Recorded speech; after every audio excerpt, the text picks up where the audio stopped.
එහෙනම් අපිට අද තියෙන්නේ මුදලේ කාලිකාගේ හා මූලික සාංගමික මූලය කියන වැදගත් පාඩම.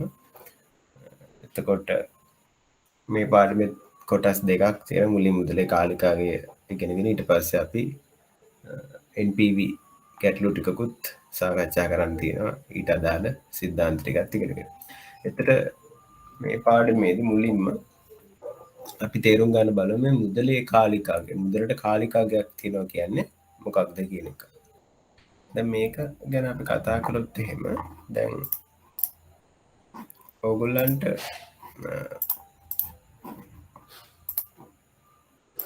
සරල උදාහරණයක් මම කිව්වොත් එහෙම දැන් ඔයගොල්ලන්ට කවුරු හරි කියනවා මම ඔයාට රුපියල් 10000ක් දෙනවා අද දවසේ. ඊට පස්සේ තවත් කෙනෙක් කියනවා B කියලා කෙනෙක් A කියලා කෙනෙක් කියනවා මම ඔයාට රුපියල් 10000ක් දෙනවා අද දවසේ. B කියලා කෙනෙක් කියනවා මම ඔයාට රුපියල් 10000ක් දෙනවා තව අවුරුද්දකින් කියලා. එතකොට A දෙනවා 10000ක් අද B දෙනවා 10000ක් අවුරුද්දකින්. එතකොට ඔයගොල්ලෝ මේ දෙන්නගෙන් වැඩියෙන් කැමති කවුරු දෙන එක බාර ගන්න. ඔයගොල්ලෝ කැමති මේ A කියන එක්කෙනා අද දෙන රුපියල් 10000 ගන්න නේ.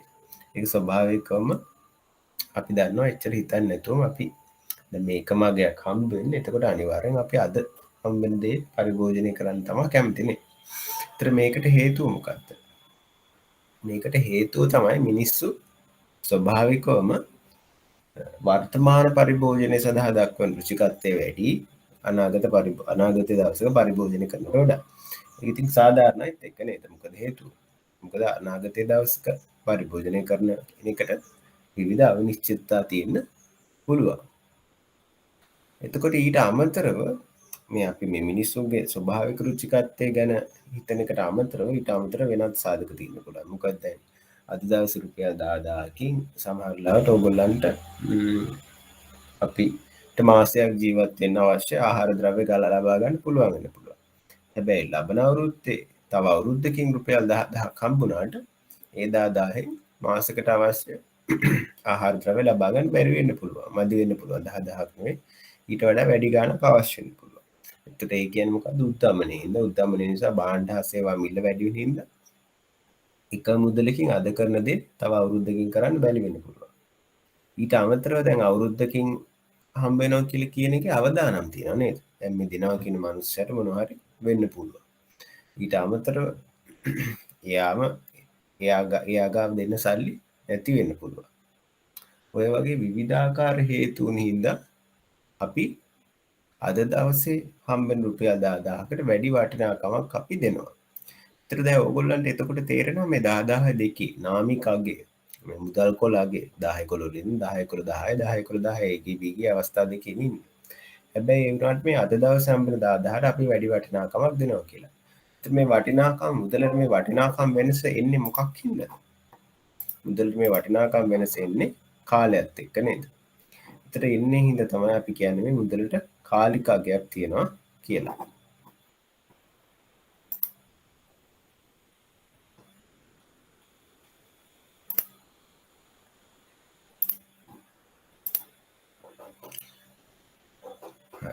මුදලේ කාලිකාගේ අධ්‍යයනයන්හි වෙනස් දින සහිත මූල්‍යයන්හි සමතුල්‍යතාව ගැන සොයා බැලි. හරි.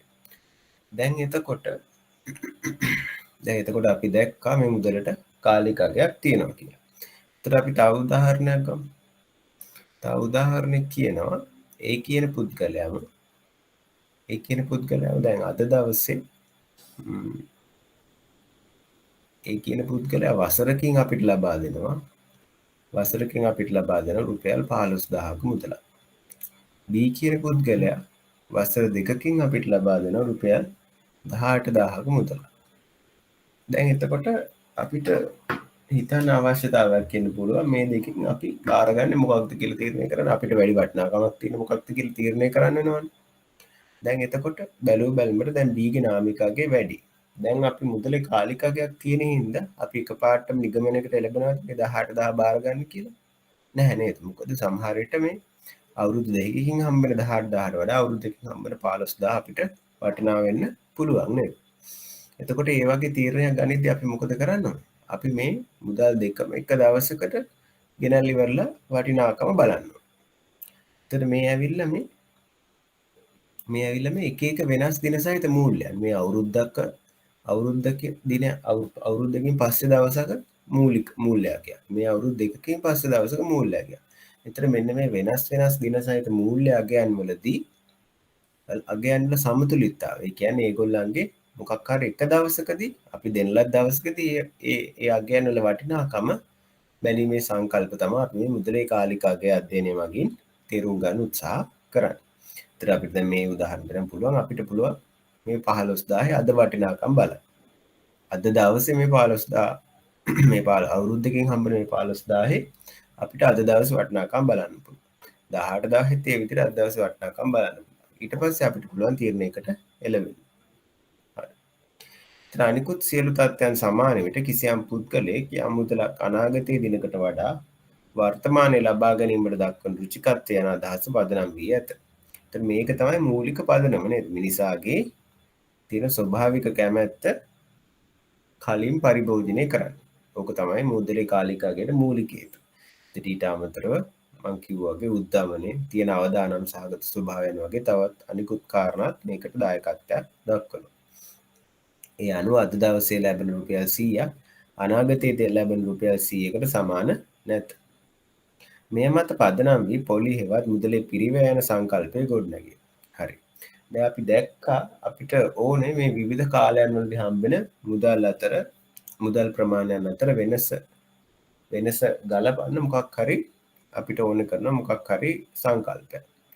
එතකොට අපි දැක්කා දැන් මේ අපි මුදලට වටිනාකමක් දුන්නා අද දවසේ හම්බෙන 10000ක් සාපේක්ෂව අවුරුද්දකින් හම්බෙන 10000ට වැඩිපුර වටිනාකමක් ලබා දුන්නා.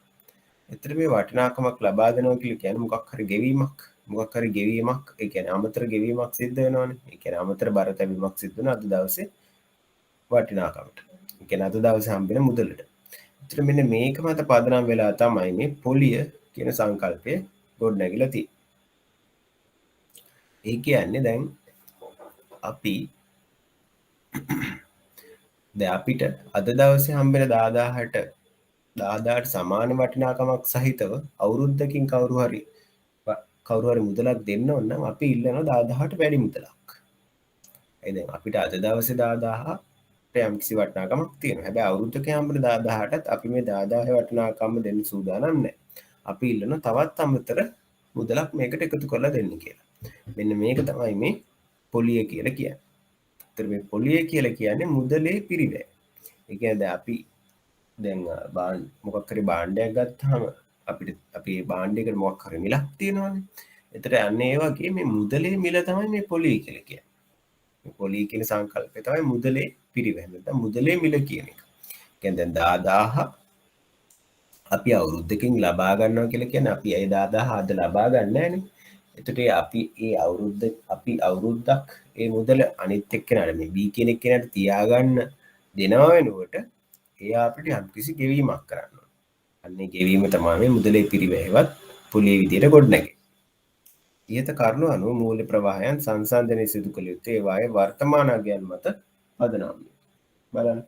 දැන් මං කියවනේ මේ අවුරුද්දකින් හම්බෙන 15000යි අවුරුදු දෙකකින් හම්බෙන 18යි සංසන්දනය කරන්න අපි මොකක් හරි එක දවසකට ගේන්න ඕනේ. ඒකට අපිට ඕන පුළුවන් අද දවසට ගේන්න. ඒ වගේ අද දවසට මේ අනාගතයේ හම්බෙන මුදල් ප්‍රවාහයන් ගෙනල්ලා ඉවරලා ගණනය කළ සංසන්දනය කරන කාර්යය සඳහා අද දවසට ගෙනල්ලා වටිනාකම් හොයන එකට අපි කියනවා වර්තමාන අගයන් හොයනවා කියලා. ඒ වගේ වර්තමාන අගයන් හොයලා තමයි අපි මේ සංසන්දනය කිරීම කරන්න ඕනේ. ඒ කියන්නේ අපි බලන්න ඕනේ 15000 අද වටිනාකම් කීයද? 15000 වර්තමාන අගය කීයද? 18000 අද වටිනාකම් කීයද? ඒ කියන්නේ 18000 වර්තමාන අගය අද දවසේ වටිනාකම් කීයද කියලා. කියන්නේ මම ටුඩේ කියලා ලියන්නම්කෝ. අද වටිනාකම්. ඒකේ ඊට B ගේ අද වටිනාකම් බලන්න ඕනේ. ඊට පස්සේ ඔන්න මේ දෙක සංසන්දනය කරලා අපිට පැහැදිලිව කියන්න පුළුවන් අපිට වැඩිපුර වටින්නේ අවුරුදු දෙකකින් හම්බෙන 18000ද අවුරුද්දකින් හම්බෙන 15000ද කියලා. ඒ මූලික කරුණු ටික ඔයගලන්ට පැහැදිලිද? මොනවා ගැටලු තියෙනවා අහන්න පුළුවන්.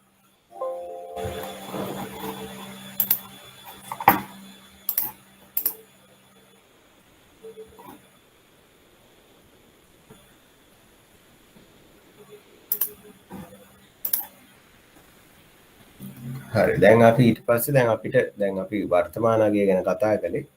දැන් අපි වර්තමානගේ හොයන්න කලින් මතු වටිනාකම් ගිනි සංකල්පයෙන් තමයි මේ පාඩම පටන් ගන්න.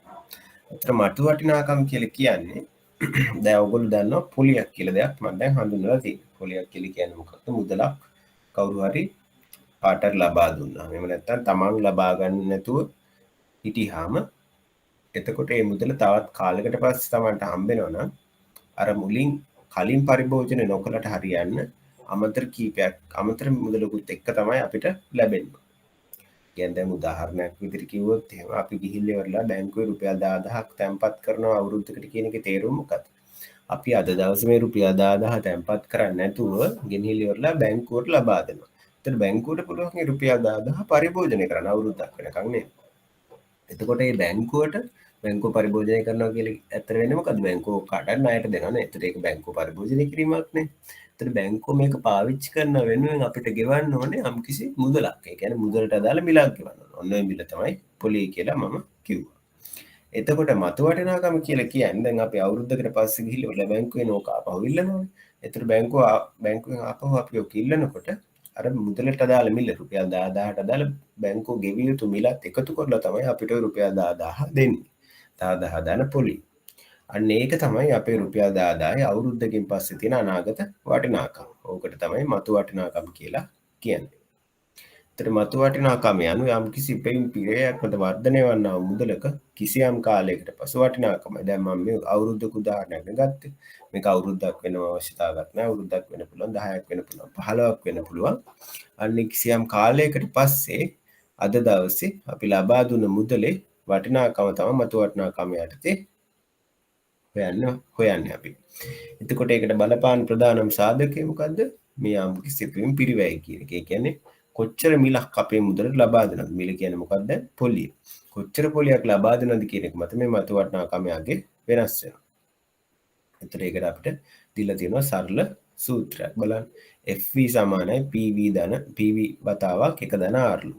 එතකොට අපි බලමු මේ පද මොනවද කියලා. FV කියන්නේ අපි මේ හොයන්න ඕන මතු වටිනාකම. FV කියලා කියන එකේ තේරුම තමයි future value කියන එක. FV කියන්නේ future value.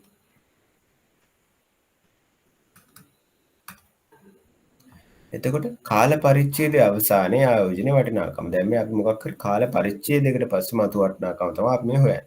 ඒතර මේ කාල පරිච්ඡේදය මාස 3ක් වෙන්න පුළුවන්, අවුරුද්දක් වෙන්න පුළුවන්, අවුරුදු 10ක් වෙන්න පුළුවන්, මාසයක් වෙන්න පුළුවන්. ඒ මොකක් හරි කාල පරිච්ඡේදයේ අවසානයේ මතු වටිනාකම අපිට එනවා කොහොමද? අපි අද දවසේ දාපු මුදලේ. ආයෝජනයේ වර්තමාන අගී බැංකුව ගිහලා තැන්පත් කරනවා. අද බැංකුව තැන්පත් කරපු මුදල කාට හරි ණයක් ලබා දුන්නා නම් ඒ ලබා දුන්න ණය. එහෙම නැත්නම් මොකක් හරි අපි ආයෝජනයක් කළා නම් ඒ ආයෝජනයේ වටිනාකම අද දවසේ අපි මේකට දාපු මුදල. ඕක වැඩි කරන්න ඕනේ මොකෙන්ද? මුදලේ පිරිවැය. මුදලේ පිරිවැය හෙවත් පොලි අනුපාතිකය. පොලි අනුපාතිකේ R නම් මොකද කරන්නේ අපි? 1 ධන R ගෙන් වැඩි කරන්න ඕනේ නේද? මේ සරල උදාහරණයක් ගත්තොත් එහෙම දැන් මෙතන පොලි අනුපාතිකේ 5යි කියලා අපි බැංකුවක ගිහලා ඩොලර් 1000කින් රුපියල් 1000ක් කියලා හිතමු. රුපියල් 1000 කියලා තැන්පත් කළා කියලා හිතන්නකෝ. එතකොට අපි කොහොමද රුපියල් 10 වතු වටිනාකම හොයන්නේ? දැන් කලින් නම් මුදලට පිරිවැයක් නැත්තම් එහෙම රුපියල් 1000 තමයි අවුරුද්දෙන් හම්බෙන්නේ. දැන් කීයක් හම්බෙන්න ඕනද? දැන් පොලි කියන එක එකතු වෙන්න ඕනේ. එහෙනම් එක ධන දෙකකින් වැඩි කරලා 10කින් වැඩි කරලා 1000 විතරනේ. එකට එකතු වෙන්න ඕනේ පොලි අනුපාතිකය. 100% පොලි අනුපාතිකය දශම කරලා මෙතන එකතු කරනවා. දශම කරන්නේ කොහොමද? මේක 100ෙන් බෙදනවා නේද? 100ෙන් බෙදුවම 0.5යි. නෝක තමයි අපිට අවුරුද්දකට පස්සේ හම්බෙන මුදල. එක ධන පොලි අනුපාතිකය. එතකොට මේ තියෙන්නේ ඔය සූත්‍රය යොදලා. මේ තියෙන්නේ වර්තමානයේ එහෙම නැත්නම් ආයෝජනයේ අපිට ආයෝජනය කරපු මුදල එයා වැඩි වෙනවනේ එක ධන පොලි අනුපාතිකය. හරි අපිට දීලා තියෙන තව උදාහරණයක්. වසරක් සදා 107ක පොලි අනුපාතිකයක් තැන්පත් කරන පුද්ගලයෙකුට වසර අවසානයේ ලැබෙන මුදල කොපමණද කියලා. එතන මොකද කරන්න සරලව අපේ සූත්‍රය දාන්න පුළුවන්. දැන් අපේ PV කීයද? අපි අද දවසේ ආයෝජනය කරන ප්‍රමාණය 100යි. R කීයද? 107යි. මේකෙන් තමයි මේ 0.7 ඇවිල්ලා තියෙන්නේ. ඒතර ප්‍රායෝගිකනේ මූලික ආයෝජනය රුපියල් 100යි. ඊට පස්සේ කියනවා සුළු පොලි. එක් කාල පරිච්ඡේදයක් සඳහා මූලික ආයෝජනය මත ලැබෙන පොලි. හරි.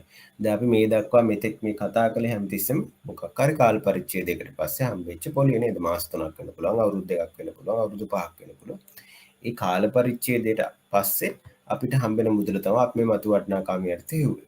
ඒතර මෙතන දාන්න ඕන පොලිය මොකද්ද? මෙතන දාන්න ඕන පොලියත් ඒ කාල පරිච්ඡේදය සඳහා ගෙවන පොලිය නේද? කාල පරිච්ඡේදය සඳහා ගෙවන පොලිය. දැන් මෙතන මේ 7 කියන්නේ මොකද්ද? වසර සඳහා ගෙවන පොලිය අනුපාතිකය තමයි මේ 7 කියන්නේ.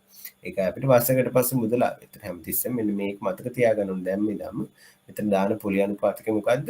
ඒ අදාළ කාල පරිච්ඡේදය සඳහා අදාළ පොලිය අනුපාතිකය තමයි අපි මෙතන හැමතිස්සෙම දාන්නේ.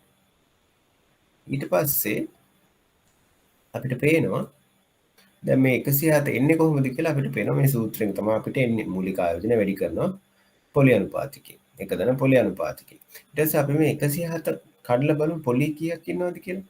දැන් මේ 107 හැදෙන්නේ කොහොමද?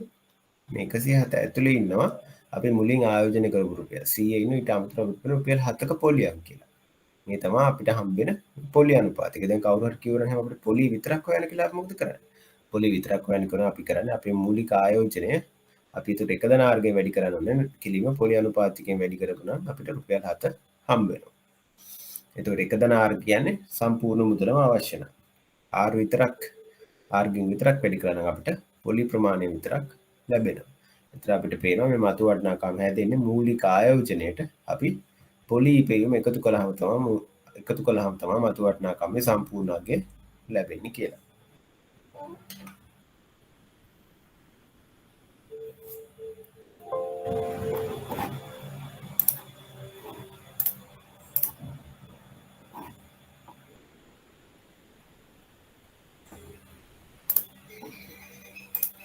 දැන් අපි මෙතෙක් වෙලා කතා කළේ හැමතිස්සෙම එක කාල පරිච්ඡේදයකට පස්සේ හම්බ වෙච්ච මුදල්. කිසියම් කාල පරිච්ඡේදයකට පස්සේ මතු වටිනාකම විතරයි. කාල පරිච්ඡේදය අවුරුද්දක් වෙන්න පුළුවන්, අවුරුදු දෙකක් වෙන්න පුළුවන්, ඕන ප්‍රමාණයක් වෙන්න පුළුවන්. හැබැයි ඒ කියන්නේ කාල පරිච්ඡේදය කියන එක අපි හදාගන්න දෙයක්. ඒ කියන්නේ අපි බැංකුවක ගිහලා තැන්පත් කරනවනේ. ත්‍රයිමාසික පොලේ කිව්වනම් එහෙම ඒ කියන්නේ මොකද්ද? බැංකුව කියන්නේ මේ කාල පරිච්ඡේද විදිහට සලකන්නේ මාස 3. කාල පරිච්ඡේදය ඇවිල්ලා ගැටලුවේදී අපි ලබා දෙන විදිහට අපි හදන්න ඕනේ. එතකොට දැන් සංයුතකරණය කියන සංකල්පය ගොඩනැගෙන්නේ මේ කාල පරිච්ඡේද කීපයකට පස්සේ අපිට මේකේ වටිනාකම හොයන්න උනා. දැන් අපි අවුරුදු වලින් යමුකෝ සරල බවට. දැන් අපි කලින් ගැටලුවේ අවුරුද්දකට පස්සේ වටිනාකම. කවුරු හරි කියනවා මේකේ අවුරුදු 5කට පස්සේ වටිනාකම හොයන්න කියලා. දැන් අපි බැංකුවේ උදාහරණයක් මොකක්ද? දැන් ඕගොල්ලෝ ගිහිල්ලා ඉවර වෙලා බැංකුවේ තැන්පත් කරන රුපියල් 1000ක්. බැංකුව තැන්පත් කරන රුපියල් 1000ක්. හැබැයි ඕගොල්ලෝ මේක තැන්පත් කරන්න මෙන්න මේ විදිහට. දැන් ඕගොල්ලෝ දැකලා ඇති. ඕගොල්ලෝ ගිහිල්ලා ඉවරලා ස්ථාවර තැන්පතුවක් දානවා නම් රුපියල් අපි ගමුකෝ ලක්ෂයක් කියලා ගමුකෝ. රුපියල් ලක්ෂයක ස්ථාවර තැන්පතුවක් දානවා නම් වසරකට විතර පොලි අනුපාතිකය අපි හිතමු 6ක් හම්බ වෙනවා කියලා. 6 පොලි අනුපාතිකයට වසරකට ස්ථාවර තැන්පතුවක් දානවා කියලා හිතන්නකෝ. ඔහොම දාද්දී ඕගොල්ලන්ට තියෙන ඔප්ෂන් එකක් අර ඔටෝමැටික් රිනිවල් කියලා නේද? ස්වයංක්‍රීයව මේක ස්ථාවර තැන්පතු යාවත් කාලීන වෙන්න දෙන්න පුළුවන් නේද? ඒතර එහෙම දෙද්දිත් ඕගොල්ලෝ දැකලා ඇති ඕගොල්ලන්ට තියෙනවා තෝරා ගැනීම තියෙනවා අර ලැබිච්ච පොලියත් එක්කම අලුත් වෙන දෙන්නත් පුළුවන්. එහෙම නැත්නම් පොලිය ඕගොල්ලන්ගේ ඉතිරි කිරීමට වැටෙලා මේ ලක්ෂ්‍ය විතරක් ආයි දෙවෙනි අවුරුදු සඳහා ස්ථාවර තැන්පතු විතර වැටෙන්න දෙන්න පුළුවන්. එතකොට හිතන්නකො මෙන්න මේ වගේ අවස්ථාවක්. ඒතර ඕගොල්ලෝ මොකද කරන්නේ? දැන් ඕගොල්ලෝ ගිහිල්ලා ඉවර වෙලා අවුරුද්දකට මේ ලක්ෂය ස්ථාවර තැන්පතු දානවා. ඊට පස්සේ ඕගොල්ලෝ දෙනවා උපදෙස් අවුරුද්දකට පස්සෙත් තවත් අවුරුද්දකට මේක දාන්න කියලා ස්ථාවර තැන්පතුම කොහොමද අර හම්බෙච්ච පොලියත් එක්කම නැවත ආයෝජනය කරන්න කියලා.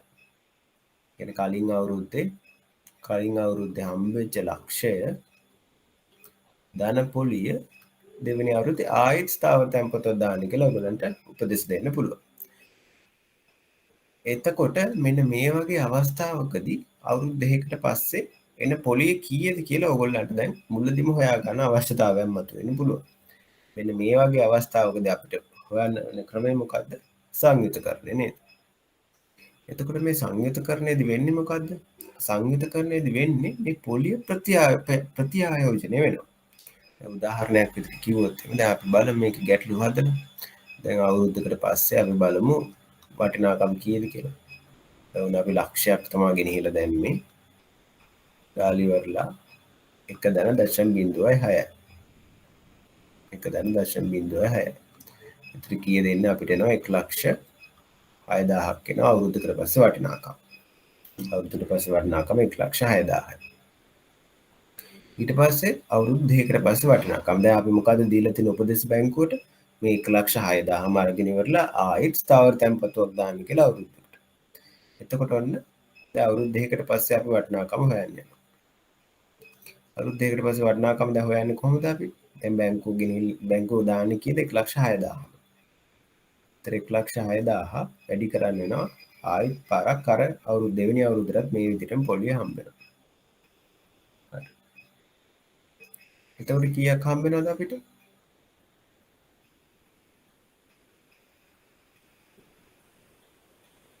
මේක වැඩි කරපුවාම අපිට එනවා 1,12,360ක් නේ. 1,12,360ක් එනවා. හරි. දැන් ඕගොල්ලන්ට පේනවා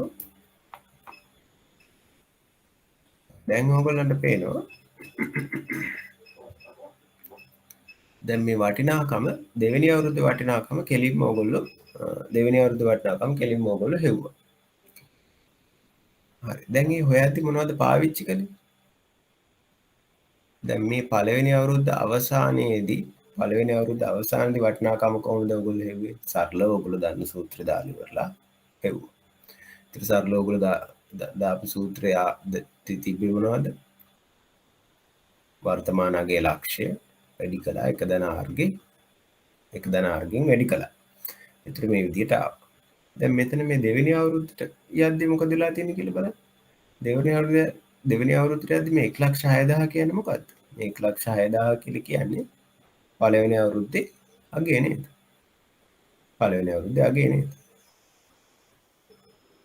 ඒ කියන්නේ පළවෙනි අවුරුද්ද අවසානයේදී මතු වටිනාකම නේද? ඒතර එයා වායිත් පාරක් වැඩි වෙලා තියෙනවා 1 ධන R ගෙන්. එතකොට FV1 ආවේ කොහොමද? PV වැඩි කිරීම 1 ධන R ගෙන්නේ. මේ ආවේ PV වැඩි කිරීම 1 ධන R ගෙන්. එතකොට අපිට මේ විදිහට ලියන්නත් පුළුවන්. එතකොට මේ 1 ධන R උත් ආයි ඉන්නවා මෙතන. පේනවද මේ? 1 ධන R පද හොම වැඩි වෙගෙන යනවා. මම මේක වෙනම ලියන්නම්කෝ.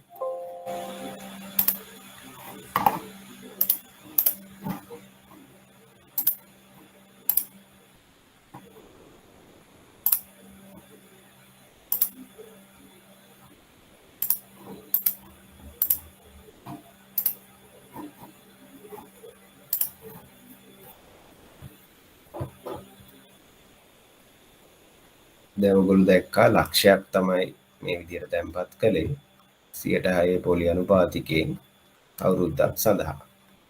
එතකොට අපිට ආවා අවුරුද්දක් අවසානයේදී වටිනාකම ආවා කොහොමද? ලක්ෂය වැඩි කළා 1.06. මේ කිව්වේ මොකක්ද? PV වතාවක් 1 ධන R ගෙන්නේ. ඊට පස්සේ අපි ගියා දෙවෙනි අවුරුද්දට. දෙවෙනි අවුරුද්දට ගියපුවාම අපිට හම්බුණා අපි මේ ආපු උත්තරය ආවේ අපිට 1,06,000. එතකොට මෙන්න මේ 1,06,000 ආයිත් පාරක් අර විදිහට 1.06න් වැඩි කරන්න ඕන. එතකොට මේ 1,06,000 ආවේ අපි දන්නවා මේ PV වතාවක් 1 ධන R ගෙන් කියලා. PV 1 ධන R ගෙන් කියලා. ඕක වැඩි කරන්න ඕන ආයෙත් 1 ධන R ගෙන් නේද? ඒ වල දෙවෙනි අවුරුද්දේ යගේ ඇවිල්ලා තියෙන PV වතාවක් 1 ධන R ගේ වර්ගයෙන් නේද? දැන් ඔක තුන්වෙනි අවුරුද්දට යනවා නම් මොකද වෙන්නේ? තුන්වෙනි අවුරුද්දට ගියොත් එහෙම තුන්වෙනි අවුරුද්දට තමයි බැංකුවට උපදෙස් දුන්නොත් එම ওই විදිහටම හොයන්න කියලා. එතකොට ආයිත් අපිට දාන්නේ මේ සූත්‍රයෙන් නේද? ආයිත් අපිට දාන්නේ PV 1 ධන R නේ. දැන් එතකොට PV වෙනකොට එන්නේ මොකද්ද? එන්නේ මේ සම්පූර්ණ කොටසම නේද එන්නේ. එතකොට මෙතන තියෙනවා PV 1 ධන R ගේ වර්ගය. ඊට අමතරව අපේ මේ 1 ධන R උත් ඉන්නවා. කියන්නේ අපිට එනවා උත්තරේ PV 1 ධන R ගේ ගණනය කියලා. දැන් පේනවද මේ? අපිට ඕනනම් කෙලින්ම අවුරුදු 3කට පස්සේ වටිනාකම කෙලින්ම හොයන්නත් පුළුවන්. කෙලින්ම හොයනවා නම් අන්තිමේදී එන්නේ මොකද්ද? දැන් මේ කලින් තිබ්බේ PV 1/1යි. අවුරුදු 2කට පස්සේ PV 1/2 දෙවෙනි බලයක්. අවුරුදු 3කට පස්සේ වටිනාකම් කෙලින්ම හොයනවා අපිට එන්නේ PV 1/2ගේ තුන්වෙනි බලයක් නේද?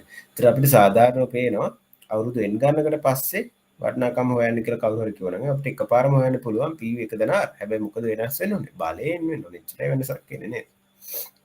ඔය විදිහට තමයි මේ සූත්‍රය ගොඩනගලා තියෙන්නේ. මේ සූත්‍රය ගොඩනගන හැටි ඔයගොල්ලෝ දැනගෙන ඉන්න ඕනේ. මම දැනුමට කිව්වේ. එතකොට දැන් ඔයගොල්ලන්ට පැහැදිලි මේ සූත්‍රය ආපු හැටි නේද? එතකොට කාල පරිච්ඡේද කිහිපයකට පස්සේ කෙලින් මතු වගේ හොයන්න අවශ්‍ය කරනවා මොකද්ද ඔයගොල්ලෝ දාන ඕන සූත්‍රය? කලින් සූත්‍රයම තමයි PV 1/4 සූත්‍රයමයි. හැබැයි කාල පරිච්ඡේද සංඛ්‍යාව බලයේ විදිහට නංවන්න අවශ්‍ය කරනවා. එතකොට අපිට කිලිම සංයුතකරණය වෙලා ඉවර වෙලා හම්බෙන මතු වගේ එනවා. ත්‍රිපද හඳුන්වලා තියෙනවා. R කියන්නේ කාල පරිච්ඡේදයක් සඳහා පොලි අනුපාතිකයේ n කියන්නේ සංයුතකරණය වෙන කාල පරිච්ඡේද ගන්න. දැන් මේ කාල පරිච්ඡේදය කියන එක වසරක්ම වෙන්න අවශ්‍යතාවයක් නැහැ. මාස 3 ගානේ වෙන්නත් පුළුවන්. ඒ කියන්නේ හිතන්නකෝ අපි ගිහිල්ලා ඉවරලා බැංකුවේ මාස 3ක ස්ථාවර තැන්පතක් දාන්න පුළුවන්. ඒතර ආයෝක අලුත් කරලා ඉවරලා ආය මාස 3කට දානවා. ආය මාස 3කට දානවා. හොම් වෙන්නත් පුළුවන්. එතකොට මාස 3ේ කාල පරිච්ඡේද කීයක් හිටියද කියන එක තමයි මේ n වෙනුවට දාන්න ඕනේ. හැබැයි r වෙන්න ඕනේ කවුද එතකොට? r වෙන්න ඕනෙත් ඒ කාල පරිච්ඡේදය සඳහා අදාළ පොලි. දැන් වාර්ෂික පොලි අනුපාතකයේ 106 නම් මාස 3 දෙන 1.5 නම් එතකොට 1.5 තමයි මේ පොලි අනුපාතකයේ විදිහට දාන්න ඕනේ. එතන එක පැහැදිලි කියලා. අපි ගැටලු කරද්දී කොහොමද තේරෙන්නේ? ඊට පස්සේ අපිට ටිකක් සරල රුපියල් 100ක උදාහරණයක් දීලා තියෙනවා. වසර දෙකක් සඳහා 105ක පොලි අනුපාතිකයකට තැන්පත් කරන පුද්ගලයෙකුට වසර දෙක අවසානයේ ලැබෙන මුදල කොපමණද කියලා අහනවා. දැන් ඔයගොල්ලෝ දැන් කෙලින්ම දන්නවා අර සූත්‍රය දාලා ඉවරලා මේ ගාන හදන්න. අපේ සූත්‍රය මොකද්ද? PV 1/4ගේ වර්ගය නේද? ඒතර ආදේශ කරලා ඉවරලා අපිට හම්බෙලා තියෙනවා 110.25 කියලා. ඊට පස්සේ මම අර කලින් කළා වගේ මේක කඩලා තිනවා. පළමු වසර අවසානයේ මුදල කීයද කියලා හොයලා තිනවා. දැන් පළමු වසර අවසානයේ මුදල හොයන්නේ කොහොමද? PV 1/r නේද? එතන 101.05 වැඩි කරලා ඉවරලා 105ක් ඇවිල්ලා තියෙනවා පළවෙනි වසර අවසානයේ. ඊට පස්සේ දෙවන වසර අවසානයේ මුදල හොයලා තියෙනවා. දැන් කොහොමද 105ම ගිහිලි ඉවරලා ආයෝජනය වෙනවා. 105 එතකොට දෙවෙනි වසරේ සදා පොලියෙන් වැඩි කරපුවාම 110.25ක් ලැබිලා තියෙනවා. දැන් ඔයගොල්ලන්ට පේනවා දැන් ඔයගොල්ලන් අපි පොඩ්ඩක් බලමු පළවෙනි අවුරුද්දේ කීයක පොලියක් හම්බුණාද දෙවෙනි අවුරුද්දේ කීයක පොලියක් හම්බුණාද කියලා බලමු. දැන් පළවෙනි අවුරුද්දේ මේ මුළු වටිනාකම ඇතුලේ පොලි කීයක් ඉන්නවද? මේක අපිට පේනවා පොලි විතරක් හොයන්න අවශ්‍ය කරනවා. ඔයගොල්ලෝ දන්නවා කොහොමද හොයන්නේ? C වැඩි කරන්න එපා 1.05 නේද? C වැඩි කරන්න 0.05. පොලි විතරක් හොයන්න. පොලි රුපියල් 5යිනේ නේද? හරි. එතකොට මේක ASCII ඉන්නවා 100කුයි රුපියල් 5ක පොලියයි ඉන්නවා නේද? 100කුයි රුපියල් 5ක පොලියයි ඉන්නවා. දැන් අපි බලමු මෙතන මොකද වෙලා තියෙන්නේ කියලා. එතකොට මෙතන ඉන්න පොලි කොටස හොයන්න මොකද කරන්න ඕනේ? 105ක් නේ ආයෝජනය කළේ. ඒතර 105.5 වැඩි කරන්න ඕනේ. ඒතර 105.5 වැඩි කරපුවාම ඔයගොල්ලන්ට එනවා 5.25. එතකොට මේ 110.25 ASCII ඉන්නවා 105ක මූලික ආයෝජනයයි 5.25ක පොලියයි. දැන් දෙවෙනි අවුරුද්ද සඳහා මොකද වෙලා තියෙන්නේ? පොලිය එකට වඩා අපේ දෙවෙනි අවුරුද්ද සඳහා පොලිය දෙක වැඩි වෙලා තියෙනවා 7.25කින්. මේ වැඩිපුර 7.25 හම්බුනේ කොහොමද? දැන් රුපියල් 100කට නම් ඕගොල්ලෝ දන්නවා රුපියල් 5යි කියලා පොලි. 105ක් හින්දා තමයි මේ 5.25 හම්බුනේ. කියන්නේ මේ අමතර 7.25 හම්බුනේ කවුරු හින්දාද? මෙන්න මේ දෙවෙනි අවුරුද්දේ මූලික ආයෝජනයේ 100 ඉඳලා 105ට ඉල කියන්නේ. මෙන්න මේ රුපියල් 5 හින්දා තමයි මේ 7.25 වැඩිපුර පොලි හම්බෙලා තියෙනවා. ඔන්න රුපියල් 5ට හම්බෙන පොලි ඔයගොල්ලෝ හදලා බලන්න. රුපියල් 5ට හම්බෙන පොලි හදන්නේ කොහොමද? 5 වැඩි කරන්න ඕනේ පොලි අනුපාතිකය. 5 පොලි අනුපාතිකය වැඩි කරා ඔයගොල්ලන්ට පේනවා 7.25 එනවා මේ. එතකොට මේ රුපියල් 5ට අමතර රුපියල් 5කට පොලි හම්බෙච්ච ඉඳ තමයි මේ දෙවෙනි අවුරුද්දේ පොලිය පළවෙනි අවුරුද්දේ පොලියට 7.25කින් වැඩි වෙලා තියෙන්නේ. මේකට අපි කියනවා ප්‍රති ආයෝජනයේ මත පොලිය කියලා. ඒ කියන්නේ මොකද්ද? අර පළවෙනි අවුරුද්දේ රුපියල් 5ක පොලියක් අපිට බැංකුවෙන් හම්බුණා. අපි ගිහිල්ලා ඉවරලා මේ රුපියල් 5ත් ප්‍රති ආයෝජනය කළා බැංකුවේ. ප්‍රති කියලා කියන්නේ ආයිත් ආයෝජනය කළා. පොලියත් ආයෝජනය කළා. ඒතර ආයෝජනය කරපු පොලිය මතත් පොලියක් හම්බ වෙනවා. එතන මේ 7.25 හම්බුනේ අන්නේ ප්‍රති ආයෝජනයේ මත පොලියින්ද. සංයුතකරණයේදී කාල පරිච්ඡේදයක් සඳහා ඉපැයුණු පොලිය අනාගත කාල පරිච්ඡේද සඳහා ප්‍රතිආයෝජනය වී එය මතද පොලිය ගණනය වේ. ඔන්න ඕක තමයි මේ වැල් පොලි. එහෙම නැත්නම් සංයුතකරණය හින්දා අර මුදල් වේගයෙන් වැඩි වෙන්නේ. දැන් අපි ගිහිල්ල ඉවරලා එන උදාහරණයක් විදිහට ගත්තොත් එහෙම ඕගොල්ලන්ගේ EPF එක දැන් EPF එක වගේ ගන්න EPF තියෙන සේවක අර්ථ සාධකර මුදල. එතකොට ඕකේ හිතන්නකෝ අවුරුදු 60කට පස්සේ ඔන්න රිට් මේ විශ්‍රාම වෙන දවසේ තියෙනවා කියලා හිතන්නකෝ ලක්ෂ 40. එතකොට ඒ ලක්ෂ 40 එකපාරට ගන්න අවුරුදු 65 වෙනකම් ඔහේ තියෙනවා. දැන් මේ 40 මොකද වෙන්නේ? ඔය 40 ටිකක් අර අපි හිතනට වඩා වේගය වැඩි වෙනවා. ඇයි? 40 පළ අවුරුදු 61 වයස අවුරුදු 61ක් වෙද්දී ඔය 40 මත පොලියක් හම්බෙලා 40 44ක් වුණා කියලා හිතනකො 10ක පොලියක් හම්බෙලා ඊට පස්සේ දෙවෙනි අවුරුදු පොලිය හම්බෙනවා 44 මත. අර 40 මත නෙමෙයි. ඒතර ඔය විදිහට පොලිය මත පොලිය වැඩි වෙන හින්දා ඕක මුදල වේගයෙන් වැඩි වෙනවා. මෙන්න මේ සංයුතකරණය. එහෙම නැත්නම් වැල් පොලිය කියන එක බලවත් ඒකයි. ප්‍රතිආයෝජනයේ හින්දා වේගයෙන් මුදල් වර්ධනය වෙනවා.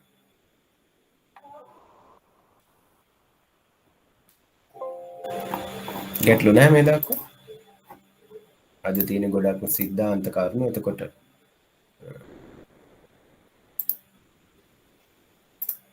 ගැටලු ඕගොල්ලන්ට හදාගන්න. එතකොට කම්මැලි වගේ නම් මොනවද ප්‍රශ්න අහන්න පුළුවන්. කම්මැලි වගේ නෙමෙයි මම කියන්නේ. මොනවද ගැටලු තියෙනවා. කම්මැලි නැහැ නේද නේද මේක. වැදගත් පාඩමක් අපිට එදිනදා හම්බෙන සිද්ධාන්ත පැහැදිලි කරගන්න පුළුවන්. ඊට පස්සේ තියෙනවා අපිට සංයුතකරණයේ සංඛ්‍යාතය ගැන ඉගෙන ගන්න.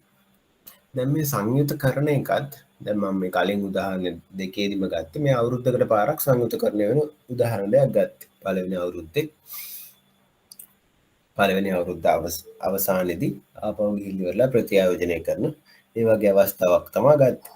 ඇත්තට ප්‍රායෝගිකව ගත්තොත් එහෙනම් ඊට වඩා වේගෙන් සංයුතකරණය වෙනවා. දැන් උදාහරණයක් විදිහට ගත්තොත් එහෙම ඕගොල්ලන්ගේ ඉතිරි කිරීමේ ගිණුම් බැංකුවල තියෙන ඉතිරි කිරීමේ ගිණුම් ගන්නවා. ඒතර බැංකුවල තියෙන ඉතිරි කිරීමේ ගිණුම් සංයුතකරණය වෙනවා දෛනිකව. ඒ කියන්නේ දැන් ඕගොල්ලන්ගේ ඉතිරි කිරීමේ ගිණුම් කිසියම් ශේෂයක් පවතිනවනේ. එතකොට ওই ශේෂය මත දෛනිකව පොලිය හම්බෙනවා. කියන්නේ අද දවසේ 75000ක් තියෙනවනම් අද දවසේ ඉවරුණාන් පස්සේ 75000ට දාලා දවසකට පොලියක් ගෙවනවා. එතන හිතන්න රුපියල් 50ක් හම්බුණා කියලා. එතන හෙට දවසේ පොලිය හම්බෙන්නේ 75050ක්. ඊට පස්සේ ඒක 75110ක් වුණා කියලා හිතන්නකො. ඊළඟ දවසේ ඕගොල්ලෝ 20000ක් තැන්පත් කළා කියලා හිතන්නකො. එතන 20000යි අර 75120 එකතුල 95120 මත තමයි තුන්වෙනි දවස් පොලිය හම්බෙන්නේ. කියන්නේ මේ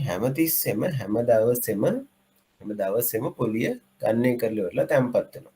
මොකක්ද ඒකේ තියෙන වාසිය? ඒකේ වාසිය තමයි අර දැන් කලින් දැන් ඕක කෙලිම මාසෙ විතරක් කළා නම් එහෙම ඒ මාසේ අදාළ ශේෂය සඳහා විතරයි පොලිය හම්බෙන්නේ.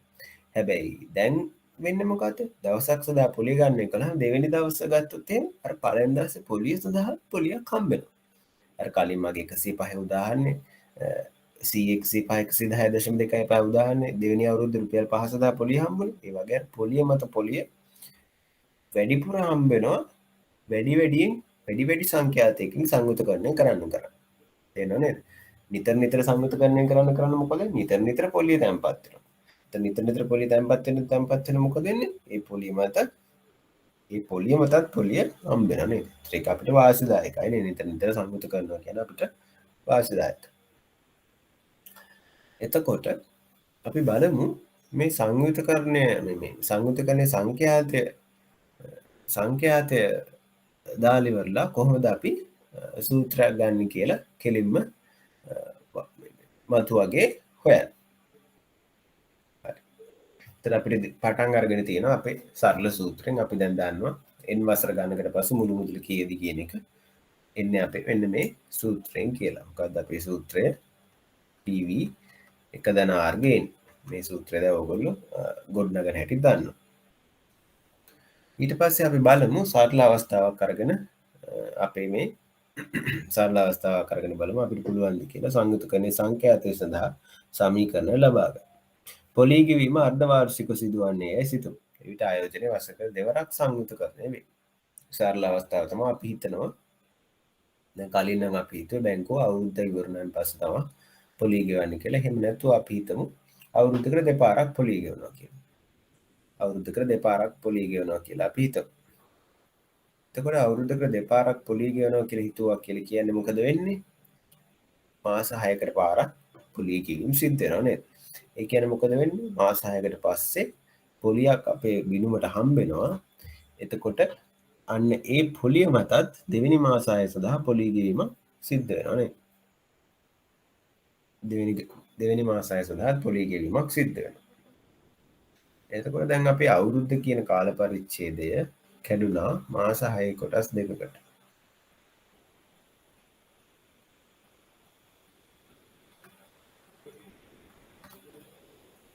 මාස 6 කොටස් දෙකකට බෙදුවා.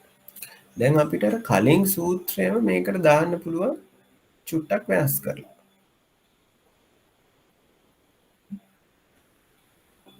කොහොමද එහෙම කරන්නේ? දැන් අපේ මේ සූත්‍රය අපි කිව්වද අවුරුද්දකට විතරයි මේ සූත්‍රය වළංගු වෙන්නේ කියලා. අපි කිව්වද? නෑ නේද? මේ බලන්න. හැමතිස්සෙම මේ අවුරුද්දක් කියලා මම පාවිච්චි කරන්නේ නැහැ. කාල පරිච්ඡේදයක් සදා පොලි අනුපාතිකයෙන් කියන්නේ කාල පරිච්ඡේද ගන්න. එච්චරයි. සංයුතකරණයේ සූත්‍රයේ සරලව තියෙන කාල පරිච්ඡේදයක් සඳහා. එතකොට දැන් මේ අවුරුද්ද මම මාස 6 කියලා දෙකකට කැඩුවා කියලා කියන්නේ අපි බලමු අපේ මේ සූත්‍රය දාන්න පුළුවන්ද කියලා. අපේ සූත්‍රයේ ඉන්නේ මොකද්ද? PV සමානයි PV වැඩි කිරීම එක ධන R ගේ එන්නේ. දැන් අපි PV වෙනස් වෙනවද? PV වෙනස් වෙන්නේ නැහැ. PV තියෙන විදිහටම තියෙනවා. එක ධන දැන් R වෙනස් වෙනවද? ඔන්න බැංකුව කිව්වා කියලා හිතන්න අවුරුද්දකට පොලි අනුපාතිකය 6යි කියලා. දැන් මාස 6කට පාරක් ගෙවනවා නම් 6 ගාන ගෙවනවද? දැන් අපි කියලා රුපියල් 100යි නම් තැන්පත් කළා අපි දන්නවා 6යි නම් පොලි රුපියල් 6යි හම්බෙන්නේ කියලා. දැන් මාස 6කට පාරක් පොලිය ගෙවනවා නම් ඒගොල්ලෝ රුපියල් 6ම ගෙවනවා. කියන අවුරුද්ද අවසන් රුපියල් 12ක් ගෙවන්න නේද අපිට නෑනේ. ඒක තේරුම් මාස 6දී ගෙවන්නේ පොලියෙන් ගෙවන පොලියේ භාගයයි කියන එක නේද? 6 නම් පොලිය 3යි මාස 6 අවසානයේ ගෙවන්නේ. එහෙනම් මොකද වෙන්නේ? එක ධන දැන් අපි මෙතන දාන හැමතිස්සෙම සූත්‍රය දාන මොකද කාල පරිච්ඡේදයක් සදා ගෙවන පොලි අනුපාතිකය. එහෙනම් අපි මාස 6 කාල පරිච්ඡේදය සදා වළංගු පොලි අනුපාතිකය කීයද? R බෙදීම 2යි නේද? R බෙදීම 2යි. ඊට පස්සේ අපි කැපිටල් N කිව්වේ මොකද්ද? කාල පරිච්ඡේද සංඛ්‍යාව. දැන් මෙතන අපේ කාල පරිච්ඡේද කීයක් ඉන්නවද? දැන් අපි කාල පරිච්ඡේදය කීයද? කාල පරිච්ඡේදයේ ප්‍රමාණය මාස 6නේ. ඒතර ඒ වගේ කීයක් ඉන්නවද? 1යි 2ක් ඉන්නව නේද? දැන් N ගේ තේරුම 2යි. දැක්කා. සරලව අපි හෙව්වා වසරකට දෙවතාවක් සංයුක්ත කරන වෙනකොට වසර අවසානයේ මතු වගේ වෙන සූත්‍රය. හරි.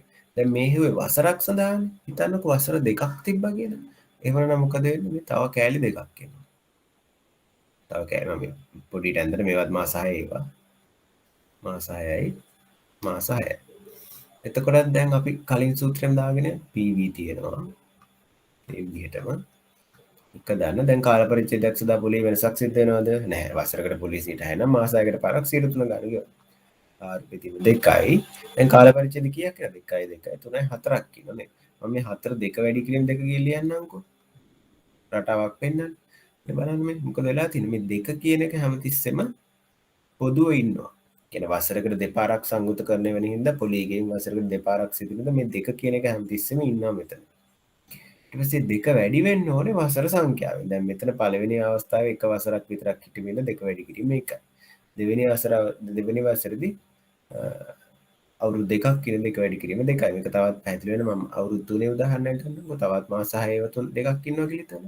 එතකොට මොකද වෙන්නේ? PV එක ධන R පිළිවෙල 2යි. දැන් කාල පරිච්ඡේද සංඛ්‍යාවකින් 2 2 3 4 5 6. 6 කියන්නේ 2 වැඩි කිරීම 3යි නේද? මේ බලන්න. මේ 3 කියන්නේ මේ එන්නේ හැමතිස්සෙම මේ වසර සංඛ්‍යාව. කීයද කියන්නේ? 2 කියන එක නියතයක්. 2 එන්නේ කොහොමද? 2 එන්නේ කාල පරිච්ඡේද කීයක් අවුරුද්ද ඇතුලේ තියෙනවද කියලා. ඒ කියන්නේ අවුරුද්දකට කී වතාවක් සංයුතකරණය වෙනවද කියන එකෙන් තමයි මේ 2 ඉලක්ක මේ. මේ 2 ඉලක්ක මෙතනක් තියෙනවා මේ. දැන් අපිට පුළුවන් පොදු සූත්‍රයකට යන්න නේද? n වසර ගන්නකට පස්සේ මුළු මුදල මෙන්න මේ පොදු සූත්‍රයෙන් අපිට එනවා කියලා අපිට පේනවා. මොකද කරන්න ඕනේ? අර කලින් අපි මේ ආරම්භ කරපු සූත්‍රයෙන් තමයි පොඩ්ඩක් වෙනස් වුනේ. කොහොමද වෙනස් වුනේ? පොලි අනුපාතිකය බෙදුණා දෙකෙන්. ඊට අමතර බලය එන්නේ අමතිසව දැන් 2යි n කියලා. කලින් ආවේ n කියලා දැන් එන්නේ 2යි n කියලා. හැබැයි n කියන්නේ මොකද්ද මෙතෙන්දී? n කියන්නේ වසර ගණන නේද? n කියන්නේ වසර ගණන. ගැටලු තියෙනවා.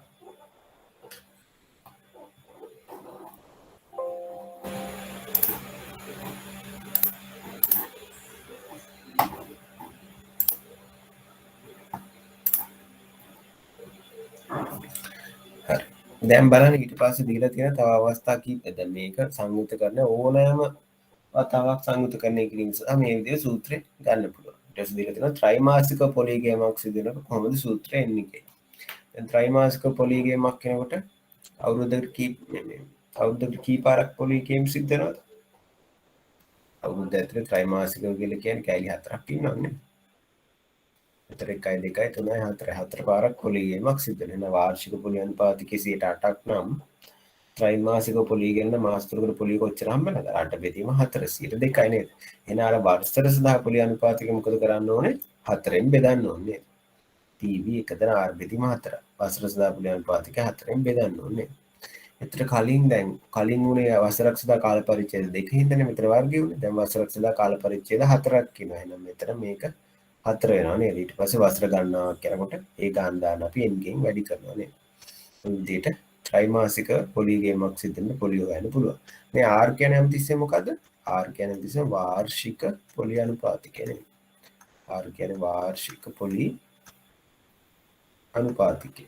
මේකට හේතුව මොකද? මොකද ප්‍රායෝගිකව දැන් බැංකුවෙන් අපිට කියන්නේ ත්‍රිමාසික පොලි අනුපාතිකය මෙච්චරයි, සයමාසික එක මෙච්චරයි. ඔහොම කියන්නේ නැහැ. ඒගොල්ලෝ වාර්ෂික පොලි අනුපාතිකයක් තමයි අපිට පොදුවේ දෙන්නේ. ඒක දුන්නාම අපි දැනගන්න ඕන හදාගන්න මාස 3කට පොලි කීයද මාස 6කට පොලි කීයද කියලා බෙදලා. ඊට පස්සේ අපිට දෙලා තියෙනවා සාධාරණ අවස්ථාවක්. මම කිව්වා දැන් කැමැති වතාවක් සංයුක්තකරණය කරන්න පුළුවන් කියලා. අවුරුදු 12 වතාවක් 24 වතාවක් කැමැති වතාවක් කරගන්න පුළුවන්. ඉතින් සාධාරණව කැමැති වතාවක් සිද්ධ කරනකොට සංයුක්තකරණය ඒ සදා සූත්‍රය තමයි මේ දීලා තියෙන PV වතාවක් එක දන R බෙදීමෙන් MN කියලා. මේ M කියන්නේ මොකද්ද? M කියන්නේ කී වතාවක් සංයුක්තකරණය කරනවද කියන එක. දැන් ත්‍රිමාසික සංයුක්තකරණය කරද්දී කී වතාවක් සංයුක්තකරණය කළාද? 4යි. ඒ හින්දා මෙතෙන්දී M සමාන වුණා 4ට. සයමාසික සංයුක්තකරණය කරද්දී කී වතාවක් සංයුක්තකරණය වුණාද? එතනදී අපිට ආවා M සමානයි කියලා 2යි. දෙපාරයි සංයුක්තකරණය කරා. එතකොට ඕක මාසිකව මේ පොලිගේමක් සිද්ධ වෙනවා නම් කී වතාවක් සංයුක්තකරණය වෙනවද? 12 වතාවක් සංයුක්තකරණය. ඒතර මාසික එක අපි මේ සූත්‍රය භාවිතා කරන්නේ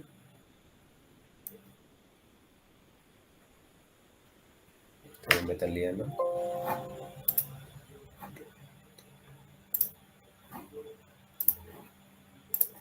දැන් අපේ සූත්‍රය මොකද්ද? PV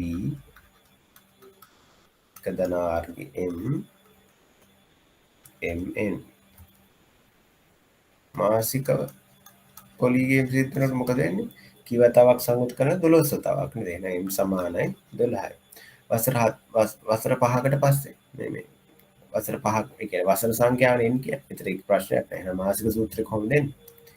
PV වතාවක් එක ධන R බෙදීම 12යි. අවුරුදු 12 වතාවක් සංයුක්ත කරන. දැන් මෙතන 12යි n අවුරුදු දෙක නම් 12යි අවුරුදු දෙක නම් 24යි ඔය විදිහට වැඩි වෙනවා නේ.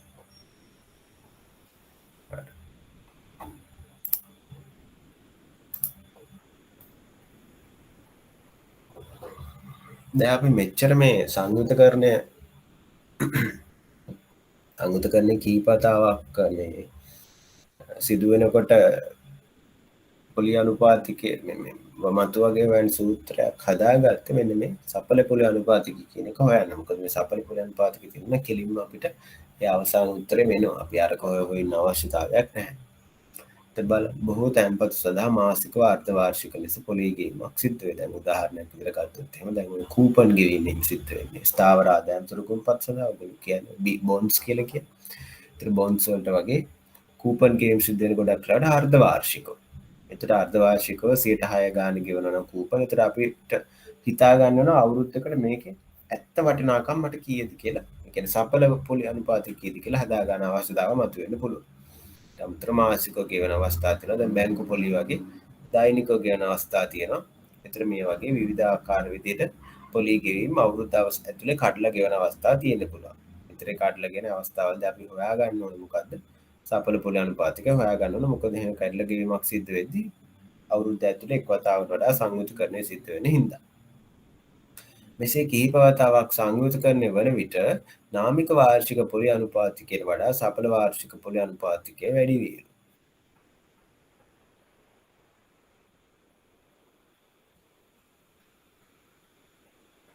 හරි. ඒ කියන්නේ මොකක්ද? දැන් බලන්න දැන් අපි හිතමු වාර්ෂික පොලි අනුපාතිකය 10%යි කියලා හිතන්න. වාර්ෂික පොලි අනුපාතිකය 10%යි කියලා කියේ වාර්ෂික පොලි අනුපාතිකය 5%යි කියලා අර අපි කලින් උදාහරණයක් ගමු. වාර්ෂික පොලි අනුපාතිකය 5%යි කියලා හිතන්න. දැන් ඔහොම වුණා නම් එහෙම අවුරුද්ද අවසානයේදී කීයක් හම්බ වෙනවද? පහට ඇතුළු 10 ලීසි උදාහරණයක් ගන්න. එතන 10% කියලා හිතමු. එහෙනම් අවුරුද්ද අවසානයේ මේ රුපියල් 100ක් තැන්පත් කළා නම් කීයක් හම්බ වෙනවද? 110ක් හම්බ වෙනවනේ. 110ක් හම්බ වෙනවා. දැන් අපි ඕක පොලි ගෙවීම් සිද්ධ වෙනවා කියලා හිතන්නකො 6 මේ 6 මාසිකව. එතකොට අවුරුද්දට දෙපාරක් සංයුතකරණය වෙනවා. එතන පළවෙනි මාසයේ අවසානයේ නම් කොච්චර හම්බ වෙනවද? පළවෙනි මාසයේ අවසානයේ එතකොට 100ට දාලා රුපියල් 5ක් හම්බ වෙනවා. පොලි 5ක් වුණා. ඊට පස්සේ දැන් අපිට පුළුවන් දෙවෙනි මාසය සඳහා මේ 105ත් 105ම ආයෝජනය කරන්න පුළුවන්. දැන් 100 විතරක් නෙවෙයි 105ම ආයෝජනය කරන්න. ඒතර 105 මත පොලිය 105 පොලිය කීයද කියලා අපි අර කලින් උදාහරණයක දැක්කනේ. අවුරුදු දෙකේ උදාහරණ. ඒතර 5 25ක් හම්බ. ඒතර 105 අවුරුදු අවසානයේ කීයක් වෙනවද? 110යි 725ක් වෙනවනේ. දැන් මේ සරල පොලිය තිබ්බනම් එහෙනම් මොකද උනේ? 110 විතරයි වෙන්නේ අවුරුද්දක් අවසානයේ. හැබැයි මේ සංයුතකරණය වැඩිපුර වතාවක් ඒ කියන්නේ වරාවකට වරකට වැඩි සංයුතකරණය සිද්ධ වෙච්ච ඉඳ මොකද උනේ? අවුරුද්ද අවසානයේ වඩනකම් 110 725ක් හම්බුනේ. ඒ කියන්නේ අවුරුද්ද ඇතුළෙත් අර පොලිය ප්‍රත්‍යායෝජනය වෙච්ච ඉඳ. එතකොට මේ ආකාරයට හම්බෙන පොලි අනුපාතිකට අපි කියන සඵල පොලි අනුපාතික. ඒ කියන්නේ ඒක අපිට ඇත්තට හම්බෙන පොලි අනුපාතික. දැන් මේ අවස්ථා දෙකේදීම නාමික පොලි අනුපාතික 10%. දැන් මෙතෙන්දී නාමික පොලි අනුපාතික 10%. පළවෙනි මාස 6ට හම්බුනේ 5%යි. දෙවෙනි මාස 6ට හම්බුනේ 5%යි. මේ වටිනාකම් වැඩි වුණේ අර දෙවෙනි මාස 6ේදී පොලිය මතත් පොලිය හැදිච්ච නිසා මේ වටිනාකම් වැඩි වුණේ. නැතු පොලි අනුපාතික වෙනසක් සිද්ධ වුණේ නැහැ. ඒතර මේ නාමික වාර්ෂික පොලි අනුපාතිකේ මේ අවස්ථා දෙක සඳහා සමානයි. හැබැයි මේ දෙවෙනි අවස්ථාවේ සංයුතකරණය වෙච්ච ඉඳ අපිට සඵලව හම්බෙච්ච පොලි අනුපාතිකය. කියන්නේ අපිට ඇත්තට හම්බෙච්ච පොලි අනුපාතිකය වැඩි වුණා. එන්න මේ සඵල වාර්ෂික පොලි අනුපාතික අපි දකිනවා එතකොට අවුරුද්ද ඇතුළේ කීප වතාවක් සංයුතකරණය කරනකොට මොකද වෙන්නේ? නාමික වාර්ෂික පොලි අනුපාතිකය. නැත්නම් ප්‍රකාශ කරපු පොලි අනුපාතිකයට වඩා මේ සඵල වාර්ෂික පොලි අනුපාතිකය වැඩි වෙනවා කියලා අපි දකිනවා. දැන් අපිට ප්‍රයෝජනවත් වෙන්න පුළුවන් මේ දෙක අතර සම්බන්ධයක් ලබා ගන්න පුළුවන් නේද? දැන් මේ දෙක අතර සම්බන්ධයක් ලබා ගන්න පුළුවන්. ඒත් අපිට තීරණය කරන්න පුළුවන් අපි කොහොමද අපි ආයෝජනය කරන්න ඕනේ කියලා. ත්‍රිමාසික පොලි ගේම් සිදුවන අවස්ථාවක මේ ආයෝජනයකද අපි කරන්නේ. එහෙම නැත්නම් සයිමාසිකයකද අපි කරන්නේ. එහෙම නැත්නම් අපිට ප්‍රශ්න නැද්ද අවුරුද්දම දාලා තියෙන කියලා අපි තීරණය කරන්න මේ පොලි අනුපාතික දෙක අතර සම්බන්ධය අපි හොයාගන්න ඕනේ. ඒ සම්බන්ධය කොහොමද වෙන්නේ කියලා අපි බලමු. එතන අපි අපේ සාධාරණ අවස්ථාව සලකමු. අපේ සාධාරණ අවස්ථාව මොකද්ද? වසර ඇතුළේ m වතාවක් පොලි ගේම් සිද්ධ වෙනවා කියලා. ඒතර ඒක අපි කලින් සමීකරණ ගොඩනගද්දි දැක්කනේ. ඒතර අපි හිතමු වසරට m වතාවක් පොලි ගේම් සිද්ධ වෙනවා කියලා. ඒතර අපි හිතමු වාර්ෂික පොලි අනුපාතිකය r කියලා. ඒතර r කියන්නේ නාමික වාර්ෂික පොලි අනුපාතික මේ දීලා තියෙන්නේ. දැන් බැංකුවක නම් බැංකුවෙන් ප්‍රකාශ කරන පොලි අනුපාතිකය වසර සඳහා ගෙවන පොලි අනුපාතික විතර ප්‍රකාශ කරන දේ. එතකොට අපිට m වතාවක් පොලි ගේම් සිද්ධ වෙනවා වසර අවසානයේ මුළු මුදල. දැන් අපිට සරලව අපේ සූත්‍රය භාවිතා කරලා හොයන්න පුළුවන්. මෙන්න මේ සූත්‍රය. මේ සූත්‍රය දාලා අපිට හොයන්න පුළුවන් නේ. අපි දාලා බලමු මේ සූත්‍රය. නම් PV සමාන 1 r පිටි m දැන් අපි මේ වසරක් සඳහානේ මේ වැඩේ කරන්නේ. එතන m වැඩි කිරීම 1යි. අර n 1යි මේ අවස්ථාවේදී. ඒකින් තමයි m විතරක් තියෙන්නේ. ඊට පස්සේ අපිට හොයන්න ඕනේ මේ සඵල පොලියක්නේ. අපිට හොයන්න ඕනේ දැන් අපි ගිහිල්ලා ඉවරලා රුපියල් 100ක් බැංකුවේ තැන්පත් කරන පළවෙනි අවුරුද්දේ ආරම්භයේ. එතකොට දැන් ඕක දෙපාරක් සංයුතකරණය වෙලා 110.25ක් හම්බුණා කියලා අපි දැක්කා. දැන් අපි බලනවා මොන වගේ පොලියක් අපිට හම්බුනොත්ද මේ කෙලින්ම 110.25 හම්බෙන්නේ කියලා. අපිට 110 දැන් බැංකුවේ පොලිය 10%යි 110.25ක් හම්බුනේ අර සංයුතකරණය වෙච්ච හින්දා. ඒතර අපි බලනවා මේ 110යි 725ක් හම්බ වෙනවා කියන එක අපිට දැනෙන්නේ අවුරුද්දට මොන වගේ පොලියක් ගෙවුවා වගේද කියලා. කියන්නේ මේ අවුරුද්දට වැඩිපුර පොලියක් ගෙවුවා වගේ දැනීමක් අගේ අවස්ථාවක් ලාභයක් අපිට හම්බෙලානේ මේ වැඩිපුර සංයුතකරණය වෙච්ච හින්දා. අන්න ඒ පොලිය කීයද කියලා අපි බලමු. එතන ඒ පොලි AER වගේ අපි දාගත්තොත් මේ AER කියලා කියන්නේ annual effective rate කියන එක. AER වගේ දාගත්තොත් එහෙම එතන අපිට වසර අවසානයේදී එන්න ඕන අගේ මොකද්ද? එහෙනම් අපි අවුරුද්ද ආරම්භයේදී දාන්න මෙන්න මේ ප්‍රමාණය අපි සරල මතු වටිනාකම් සූත්‍රය. එහෙනම් අපිට එක දන මොකක් හරි පොලියක් හම්බෙච්ච හින්දානේ. කියන සංයුතකරණය හරි මොනවා හරි ඇතුළේ වෙච්ච ඒවා හින්දා අවුරුද්ද අවසානයේදී අපිට මොකක් හරි පොලියක් හම්බෙච්ච හින්දානේ අපිට මෙක් 102.5 හම්බුනේ. එහෙනම් අපි බලනවා අන්නේ පොලිය අපි හිතනවා AR කියලා අන්නේ පොලියෙන් වැඩි වුණාම එහෙනම් මේ අගේ එන්න අවශ්‍යයි නේද? එතන මේ විදි දෙකකින් අපි එකම අගේ හෙව්වා. මොකද්ද පළවෙනි විදිය? පළවෙනි විදිය තමයි අපේ වාර්ෂික පොලි අනුපාතිකය පාවිච්චි කරලා ඉවරලා සංයුතකරණ සූත්‍රය දාලා ඉවරලා මේ අගේ හෙව්වා. මෙහෙම හෙව්වම තෝ 110.2 වෙනවා. ඊට පස්සේ අපි උපකල්පනය කළා මොකක් හරි මේ පොලියක් එකපාර අපිට එදිච්ච හින්දා තමයි මේ අගේ හම්බුනේ කියලා. ඒ පොලි අනුපාතිකයේ AR කියලා හිතලා අපි පොලියේ අපේ අසර අවසානයේ මුල මුදල හෙව්වා. එතන මේ මුදල් දෙක සමාන වෙන්න ඕනේ. ඊට පස්සේ අපි දෙන්නවා මේ විදිහට සමාන කරනවා. එතට අපි දැන් සමාන කරන්න කාවද? මේ පළවෙනි සමීකරණයෙන් ඉන්න PV එක දන R බෙදීම Mගේ My PV එක දන ARY සමාන කරනවා. එතන PV කැපෙනවා. ඔහොම කැපුණාම අපිට එනවා මෙන්න මෙතන. මේ අවස්ථාව එක දන AR සමානයි එක දන R බෙදීම Mගේ M වෙනි බලය. දැන් අපි AR තනි කරගන්න මොකද කරන්න ඕනේ? එකේ ඉලක්කම අනිත් පැත්තට දානවා. එතන අපිට AR සදා සූත්‍රයක් හම්බෙන එක දන R බෙදීම Mගේ M වෙනි බලය රින එකයි කියලා. මේ M කියන්නේ කීවතාවක් පොලිගේම් සිද්ධ වෙනවද කියන එක. ඕන දැන් අපිට හොයන්න සූත්‍රයක් තියෙනවා. දැන් මොකක් හරි වාර්ෂික පොලි අනුපාතිකයක් කිව්වහම සංයුතකරණය වන වාර ගණන දුන්නා අපිට හොයන්න පුළුවන් සපලව මේ සංයුතකරණයේ හින්දා අපේ පොලිය කොච්චරක් අපිට පොලිය සපලව හම්බ වෙනවද කියලා. ඔන්න එතකොට අපිට හොයන්න ගන්න පුළුවන් මේ සංයුතකරණයේ හින්දා අර දුන්න වාර්ෂික පොලි අනුපාතිකයට වඩා අපිට ඇත්තට කොච්චර වැඩිපුර පොලියක් හම්බ වෙනවද කියලා හොයාගන්න පුළුවන්.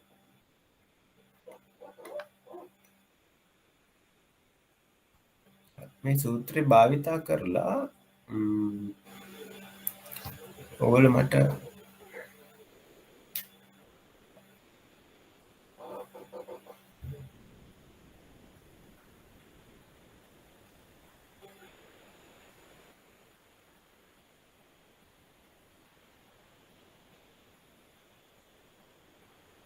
මට එක අගයක් හොයලා දෙන්න. ඔයගොල්ලෝ හොයන්නේ AER කියන එක.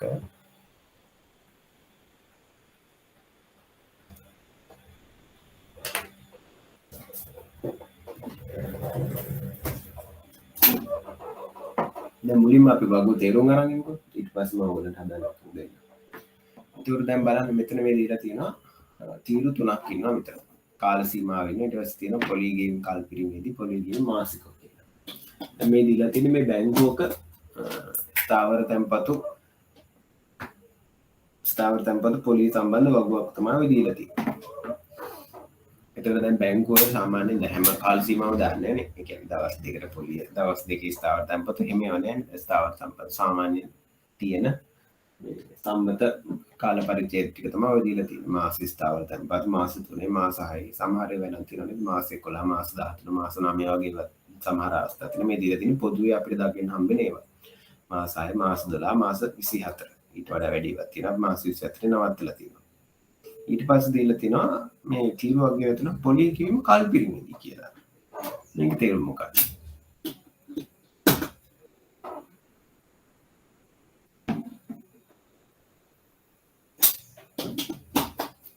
මේ පොලිය කිවීම කල්පිරීමේදී කියලා කියන්නේ මේ දැන් මේ කාල සීමාවක් දීලා තියෙනවනේ මම පළවෙනි තීරුවේ. එතන මේ පොලිය ගෙවීම සිද්ධ වෙන්නේ ඒ කාලය අවසානය කියලා කියන්නේ. දැන් උදාහරණයකට මාස 6 ස්ථාවර තැන්පතු වෙනවා. මේ ස්ථාවර තැන්පතු සදා පොලිය ගෙවීම සිද්ධ වෙන්නේ මාස 6 අවසානයේ. කියන උතර අතරමැද්දේ සංයුතකරණය වීමක් සිද්ධ වෙන්නේ නැහැ. මාස 6 ඇතුලේ මාස 2කට අදාළ පොලිය ගෙවන වල ඒකත් ප්‍රතිආයෝජනය වෙලා ආයි මාස 2කට පස්සේ එහෙම ඒවා දෛනික එහෙම නැත්නම් දෛනික පොලිය ගෙවීම මේ මොනවත් නැහැ. කල්පිරීමේදී සරලව තමයි මේ පොලිය ගෙවීම සිද්ධ වෙන්නේ. ඊට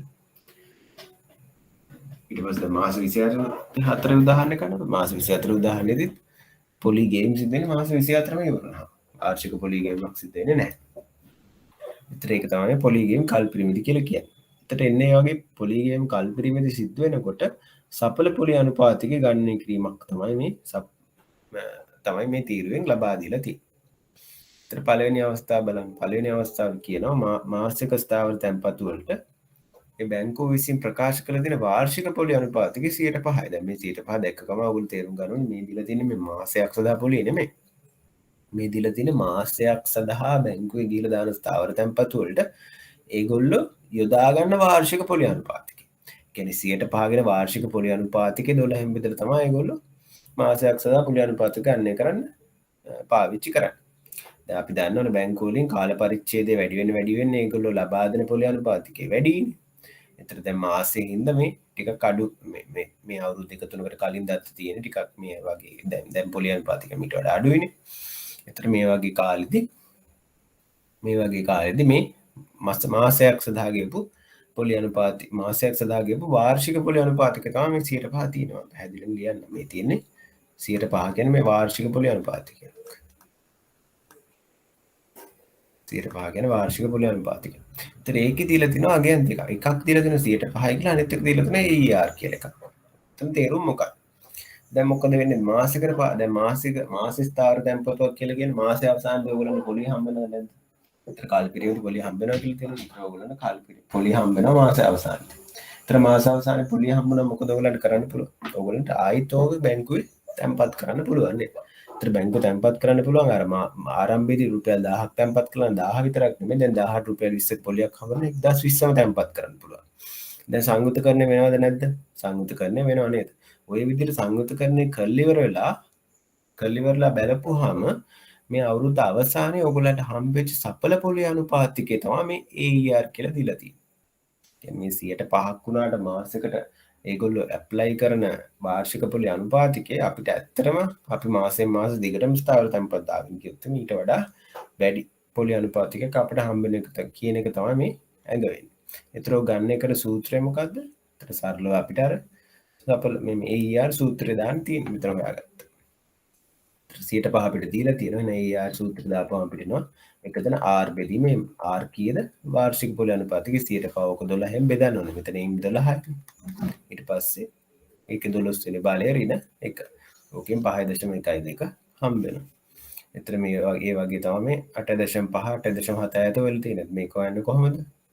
මේක හොයන්නේ කොහොමද? 1 දාන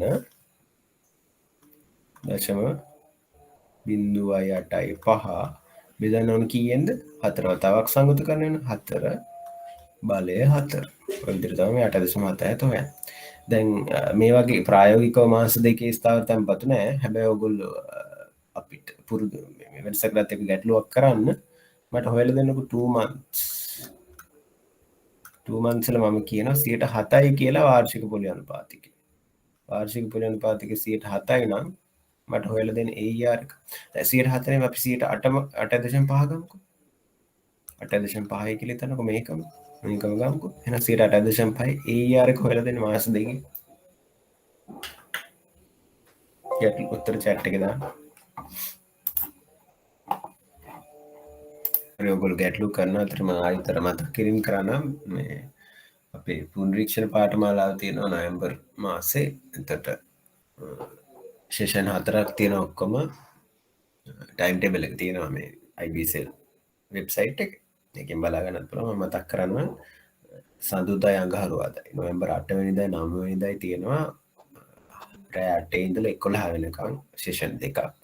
8 ඉඳලා 11 වෙනකන් රාත්‍රියේ සඳ අඟහරුවාදයි නොවැම්බර් 8 9 තියෙනවා. ඒ දෙක මම කරන්නේ මේ මම කරපු පාඩම් කොටස් වලින් දර්ශක ප්‍රතිපායනය එතකොට දැන් මේ අද කරන පාඩම ඊට පස්සේ අපි ගිය සතිය කරපු ඉල්ලුම් ආකෘති සමායනය ඊට අමතරව දැන් ඉස්සරහට තියෙන ස්ථාවර ආදායම් සුරුකුප්පත් තක්සේරු කරන මේ පාඩම් කවර් කරලා ඊට පස්සේ ඒ සතියාන්තේ සචින්ද සර්ගේ කරපු ඒ කියන්නේ මේ පාඨමාලාවේ මුල් පාඩම් කොටස් වලින් සංඛ්‍යානය මේ සම්භාවිතාව ඒ ඇතුළු ඒ සියලුම කොටස් කව කරලා තියෙනවා සෙෂන් දෙකක්. ඒ දෙක තියෙන සෙනසුරාදා ඉරිදයි උදේ 8 ඉඳලා උදේ 11 වෙනකම්. කැමති අයට ජොයින් වෙන්න පුළුවන්.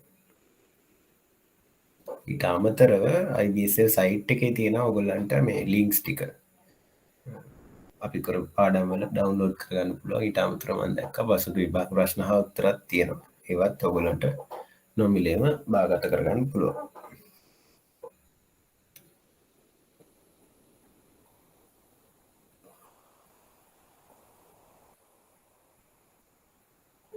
දාන්න බලන්න උත්තර.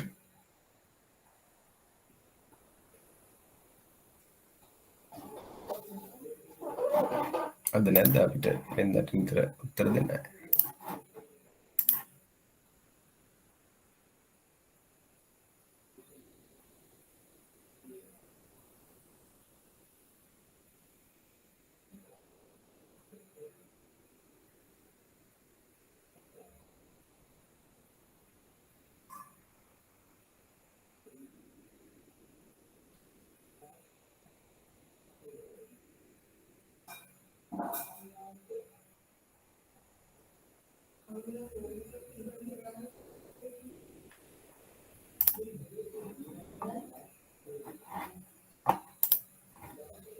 වෙලා යන හින්දා මම දාන්නම් මේ එතට ඒකත් කරන්න කොහොමද?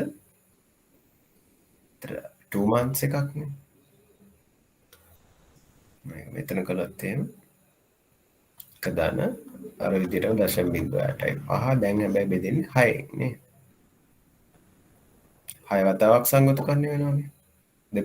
දෙපා මාස දෙකකට පාරක් පොලි ගේම් සිද්ධ වෙනවා කියලා කියන්නේ 6 වතාවක් පොලි ගේනවා. ඕක වැඩි කරනවා බලය 6. මේ දෙන හැමතිස්සෙම සමානයි. ඊට පස්සේ මෙතන පොඩි විශේෂ අවස්ථාවක් තියෙනවා. දැන් මේ හැම අවස්ථාවෙම ඕගොල්ලන්ට පේනවා AER කියන නැත්නම් අපි සඵල වාර්ෂික පොලි අනුපාතිකය අර ප්‍රකාශ කරන වාර්ෂික පොලිය නාමික පොලියට වඩා වැඩි කියලා නේ. 5.1 වෙලා 8.5 වෙලා 10.5 10.78 වෙලා. ඊට පස්සේ බලන්න මේ අවුරුද්ද 12 months එකේදී එතකොට අවුරුද්දේදී වාර්ෂිකව තමයි මේ සාමාන්‍ය පොලි ප්‍රකාශ කරන එක සම්බන්ධයක්. එතකොට ඒක 10.25යි. සඵල වාර්ෂික පොලි අනුපාතිකය 10.25යි. හරි නේද? කියන්නේ මෙතන සංයුතකරණය සාමාන්‍යයෙන් සංයුතකරණයක් අදාළ නැති වුණත් සංයුතකරණ අවුරුද්ද අවසානයේ පොලි කියලා කියන්නේ අවුරුද්දට ඒ අවුරුද්ද පොලි අනුපාතිකය ඇප්ලයි වෙලා එන එක නේද? ඒතර මෙතනත් මාස 12ක කාල සීමාවක ස්ථාවර තැන්පතුවක් කියලා කියන්නේ. එතකොට අතරමැද කල්පිරීමක් නෑ. ඒතර කෙලින්ම වාර්ෂික පොලි අනුපාතිකය විතරයි. වාර්ෂික පොලි අනුපාතිකය එකපාරක් ඒ මත යෙදෙනවා විතරයි. ඒතර සඵල වාර්ෂික පොලි අනුපාතිකය තරාගියම තමයි සමානයි කියලා ඔයගොල්ලන්ට පැහැදිලි ඇති. මොකද අතරමැද සංයුතකරණය වීමක් සිද්ධ වෙන්නේ නැති හින්දා. හැබැයි ඊට පස්සේ ඔයගොල්ලන්ට පේනවා මේ 24 months කියන එක මේ අවුරුදු දෙකේදී වාර්ෂික පොලි අනුපාතිකයට වඩා සඵල වාර්ෂික පොලි අනුපාතිකය අඩු වෙලා. ඇයි? අපි මුලින්ම මේකට සූත්‍රය දාලා බලමු මේ නිකම්ම මොකක්ද දාගෙන කියලා. දැන් අපි සූත්‍රය දාන්න ගියොත් එහෙම කොහොමද වෙන්නේ? එක දාන අපේ වාර්ෂික පොලි අනුපාතිකය 0.115යි. එතකොට ඔක බෙදන්න ඕන. දැන් ඔක බෙදන්නේ කීයද?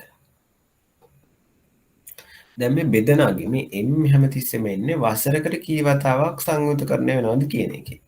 දැන් මේ අවුරුදු දෙකක ස්ථාවර තැන්පතව දැම්ම කියන එකේ තේරුම තමයි අපි ගිහිල්ලා බැංකුවේ දානවා ලක්ෂයක් අවුරුදු දෙකක ස්ථාවර තැන්පතව. එතන මේකට පොලියක් හම්බ වෙන අවුරුදු දෙකකින්. එතන මේ කල්පිරීමේදී අවස්ථාවනේ. එතන මේකට පොලිය හම්බ වෙන්නේ අවුරුදු දෙකකින්. එතකොට අවුරුදු දෙකකින් පොලිය හම්බ වෙනවා කියලා කියන්නේ අවුරුදු දෙකටම සංයුතකරණය වෙන්නේ කී වතාවද? අවුරුදු දෙකටම සංයුතකරණය වෙන්නේ එක් වතාවයි. يعني පොලිය ගෙවීම සංයුතකරණය වෙන අවස්ථාවක් කියලා කියන්නේ පොලිය ගේම් සිද්ධ වෙන අවස්ථාව. අවුරුදු දෙකටම පොලිය ගේම් සිද්ධ වෙන එක් අවස්ථාවක්. එහෙනම් දැන් අපි m කියලා ගත්ත හැමතිස්සෙම අවුරුද්දකට සංයුතකරණය වෙන වාර ගන්න. අවුරුදු දෙකකට එක් වතාව නම් අවුරුද්දකට කොච්චරද? අවුරුද්දකට භාගයයි නේද? ඒ කියන්නේ 0.5 නේද? මෙතන m ඇවිල්ලා 0.5යි මේ අවස්ථාවේ. මේ අවස්ථාවේදී m 0.5යි. එහෙනම් එක දන r බෙදීමෙන් විතරක් 0.5. දහම් අරගෙන තමයි මේ උත්තරේ 10.9ක ඇවිල්ලා තියෙන්නේ. දැන් බලන්න ඔයගොල්ලන්ට පැහැදිලිනේ කියන්නේ ප්‍රායෝගිකව දැනෙනවද කියලා මේ පොලි අඩු වෙන්නේ ඇයි කියලා? ඇයි දැන් සංයුතකරණයෙන්ද පොලිය වැඩි වුණේ ඇයි? අර ලැබෙන පොලියත් ප්‍රතිආයෝජනය වෙලා. දැන් මේ මෙතන වෙලා තියෙන්නේ මොකද්ද? දැන් සාමාන්‍යයෙන් නම් අවුරුද්දකට පාරක් පොලිය හම්බ වෙනවනේ. ඒතර අවුරුද්දකට පාරක් පොලිය හම්බ වෙනවා කියලා කියන්නේ සාමාන්‍යයෙන් ප්‍රකාශ කරන වාර්ෂික පොලිය අනුපාතය කියන. ඒතර ඔක වාර්ෂික ස්ථාවර දැම්ම නෙවෙයි වාර්ෂික පොලිය අදාළ වාර්ෂික පොලිය හම්බ වෙනවා. ඊට පස්සේ අපිට ඕක උන්නම් ප්‍රතිආයෝජනය කරන්න පුළුවන්. ප්‍රතිආයෝජනය කරන්න පුළුවන්. හැබැයි ප්‍රතිආයෝජනය කරන්නත් පුළුවන්, ප්‍රතිආයෝජනය නොකරන්නත් පුළුවන්. අදාළ නැහැ. අපි දැක්කා ඒ අදාළ වාර්ෂික පොලිය හම්බ වෙනවා කියලා. හැබැයි මේ මාස 24 ස්ථාවර තැන්පතුල මොකද වෙන්නේ? එතකොට අර අවුරුද්ද අවසානයේ හම්බ වෙන පොලියවත් අපිට ප්‍රතිආයෝජනය කරන්න බෑ. මෙතන ප්‍රතිආයෝජනයේ වැලකීමක් සිද්ධ වෙනවා. ඒතර ප්‍රතිආයෝජනයේ වෙච්ච හින්දා පොලිය ප්‍රතිආයෝජනයේ වෙච්ච හින්දා තමයි ඔය සඵල වාර්ෂික පොලිය අනුපාතික වැඩි වෙන්නේ. හැබැයි මෙතෙන්දී අවුරුද්ද අවසානයේවත් පොලිය ප්‍රතිආයෝජනය කිරීමක් කරන්න බෑ. ඒතර ප්‍රතිආයෝජනය වැළකෙනවා කියලා කියන්නේ අනිවාර්යෙන් සඵල පොලිය අඩු වෙන්න ඕනේ නේද? කියන්නේ පොලිය අර කෙලින්ම මෙතන හම්බෙන්නේ මේ අවුරුදු වාර්ෂික පොලිය අනුපාතිකයේ 11.15නේ. ඔය 11.5 ගානේ එකපාර අවුරුදු දෙක අවසානයේ තමයි පළවෙනි අවුරුද්දයි දෙවෙනි අවුරුද්දයි සඳහා අදාළ පොලිය හම්බෙන්නේ. අවුරුදු වාර්ෂික උනා නම් එහෙනම් පළවෙනි අවුරුද්ද සඳහා අදාළ පොලිය ප්‍රතිආයෝජනය කරලා ඒ පොලිය මත ගානක් හොයාගෙන තිබ්බ. හැබැයි මේ අවස්ථාවේදී අර පළවෙනි වසර සඳහා පොලියත් හම්බෙන්නේ දෙවෙනි අවුරුද්ද අවසානයේදී හින්දා ඒ පළවෙනි අවුරුද්ද පොලියවත් ප්‍රතිආයෝජනය කරගන්න බෑ. ඒ හින්දා තමයි මේ සඵල පොලිය අඩු වෙලා තියෙන්නේ. දැන් මේ තිබ්බ හැමතිස්සෙම මේ කල්පිරීමේදී පොලියනේ. දැන් ඊට අමතරව දැන් ඔයගොල්ලෝ දැක්කලා ඇති දැන් බැංකුවල තියෙන මාසික පොලිය ගේම් කියලා අවස්ථාවක්. ඒතර මාසික පොලිය ගෙවුවහම මොකද වෙන්නේ? එතට මේ වැඩි කාල පරිච්ඡේද ස්ථාවර තැන්පතක් වුණා. දැන් අපි මාස 24ක් ගමුකෝ. මාස 24 ස්ථාවර තැන්පත වුණා. ඒතර මාසික පොලිය ගාව මොකද වෙන්නේ? අපිට පුළුවන් ඔන්නන්ගේ පොලිය ප්‍රතිආයෝජනය කරන්න නේද? දැන් මෙතන මේ ප්‍රශ්නේ උනේ මාස 24 අවසානයේදී මුළු පොලිය ගෙවුව එකට. එතකොට අපිට ඒක ප්‍රතිආයෝජනය කරගන්න බැරි නේද? මාසික පොලිය ගෙවුවොත් එහෙනම් මොකද වෙන්නේ? ඒ පොලිය ප්‍රතිආයෝජනය කළ පොලිය මත පොලියක් ගෙවන්න අවස්ථාව අපිට හම්බ වෙනව නේද? හරි. එතකොට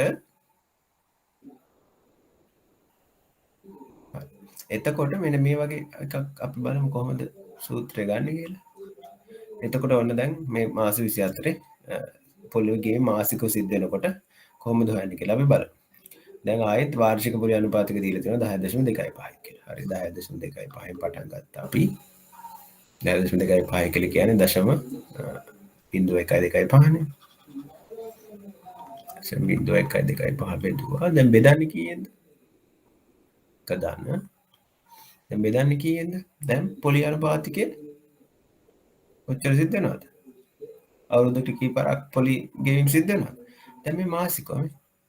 ඒතර මාස 24කට දාලා තියෙන හැබැයි මාසිකව පොලි ගෙවීම් සිද්ධ වෙනවා. ඒතර මෙන්න මේ සූත්‍රය තමයි ඔය ආයෙ දෙන්නේ. මේ හැම අවස්ථාවට. මෙතන මාසිකව කියනකොට අවුරුද්දට 12 තාක් පොලි ගෙවීම් සිද්ධ වෙනවා. ඒතර 12න් බෙදුවා. විතර හැම තිස්සෙම 12. ඒතර මේ මාසික සූත්‍රය තමයි මාසිකව පොලි ගෙවීම් සිද්ධ වෙනකොට යෙදෙන්නේ. එතකොට පේනවා මේ 10.25 පොලිය 10.77 දක්වා වැඩි වෙලා තියෙනවා. එතකොට ඔයගොල්ලන්ට මෙතන මේ නිරීක්ෂණයක් ඔයගොල්ලන්ට පේනවා ඇති දැන් මේ පොලිගේ කල්පිරීමේදී වාර්ෂික පොලිත් බැංකුවෙන් දීලා තියෙන 11.5ක්.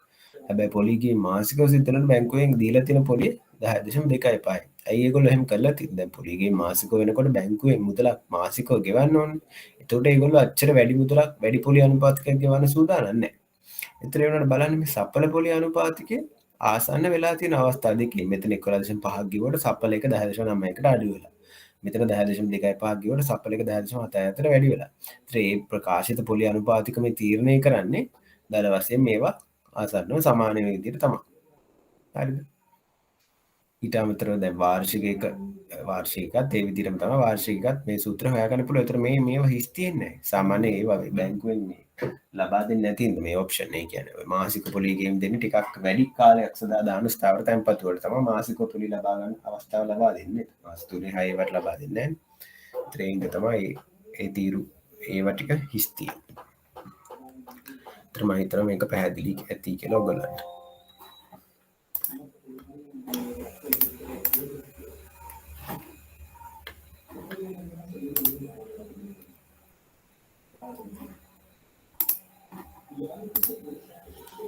දැන් අපිට තියෙන්නේ දැන් මෙච්චර වෙලා ඉගෙන ගත්ත මොකක් හරි දාන එක මුදලක මතුවගේ. කියන්නේ අපි අද කියලා ලක්ෂයක් දැම්ම නම් අවුරුදු 3න් කීයද? අපි ලක්ෂයක් දැම්මනම් මාස්කට පාරක් පොලි ගේම් සිද්ධන අවුරුද්ධකට පස්සේ ලක්ෂයකී කරන වැඩි වෙලා තියෙන ඔය වගේ විදවත්තා තම දැක අපි අදන කළ හැබ හැමතිස්න මොකද තිබ වෙනස අපි හැම්දිස්ස මොකක්කර එක මුතලා දැම්ම කෙළ හිතල තමයි මේක තීරණය කළේ දැන් අපි ඉගෙන ගන්න යන්නේ අපි දැන් අපි ඉගෙන ගන්න යන්න මේ වගේ ශ්‍රේණියක් තියෙනකට කොමද මතු වගේ හොයන්න කියලා එතකට මේ වගේ තියෙන ශ්‍රේණියක් තියෙනකොට මූලික මේ ශ්‍රේණී අවස්ථා දෙකක් තියෙන මොනවද සමානාගය වෙන්න පුළුවන්න හිතන්නක අපි ගිහිල්ල අපි දානවා මෙහෙම එකක් අපි ඔය සමහර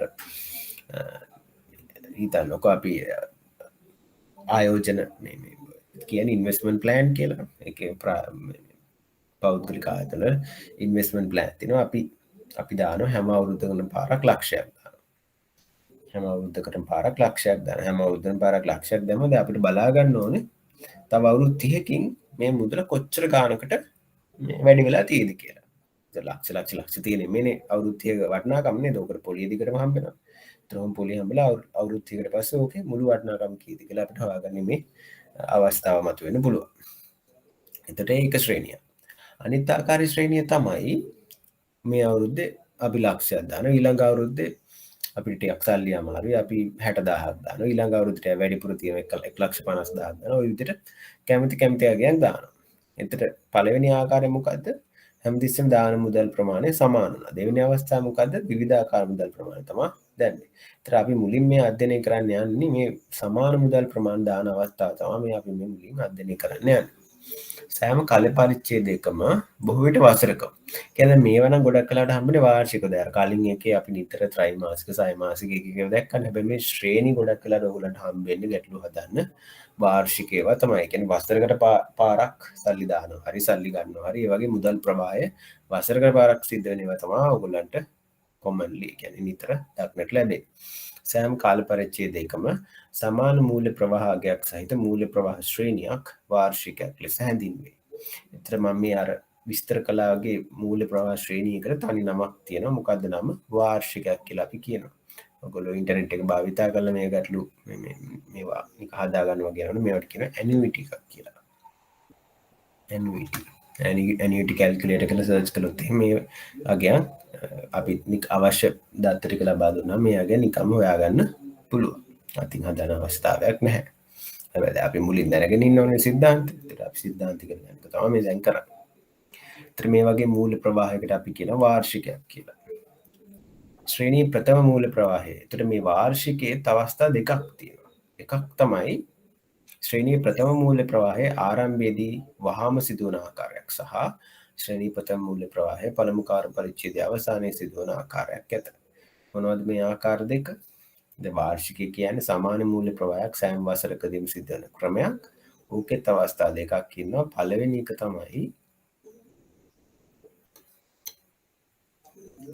දැන් මම කියවනේ අර වසර 30ක් අපි ලක්ෂ ගාන දාන ප්ලෑන් එකක් කරගෙන යනවා කියලා. ඒතර ඕකේ අපි දැන් අද දවසේ පටන් ගන්නවා මේ වැඩේ. පටන් ගන්න වෙලා අදම දානවා ලක්ෂ. ඊට දෙවෙනි එක මෙහෙම මොහොම ලක්ෂ දාගෙන යනවා. දැන් මොකද උනේ? අපි පටන් ගත්ත දවසේම ලක්ෂයක් දැම්මා. ඒතර මේකට තමයි මේ වහාම සිදුවන ආකාරය කියන්නේ. දෙවෙනි ආකාරය තමයි දැන් අපි අද ගිහිල්ලා ඉවරලා ඇග්‍රීමන්ට් සයින් කරලා ඔක්කොම හරි ඊට පස්සේ පළවෙනි වසර සඳහා අදාළ ගෙවීම් සිදු කරන්න ඕනේ පළවෙනි වසර අවසානයේ. දැන් මේ අද දවස මේ year 1 මේ දැන් මෙතන අද දවසේ ගෙවීම සිදු කළා. මෙතනත් year 1 මේ අද පළවෙනි ගෙවීම් සිදු කරන්න ඕනේ මෙන්න මේ දවසේ. දෙවෙනි ආකාරයේදී පළවෙනි වසර සඳහා ගෙවීම අද දවසේ කරන්න ඕනේ. පළවෙනි අවුරුදු ඉවරුනහම ගෙවුවාම ඇති. ඒතර ඒක තමයි දෙවෙනි ක්‍රමය. මේ තමයි මේ ශ්‍රේණි වාර්ෂිකවල ප්‍රධාන ආකාර දෙක. මේක තමයි නිතර දක්වන්න හම්බෙන්නේ ඔයගොල්ලන්ට.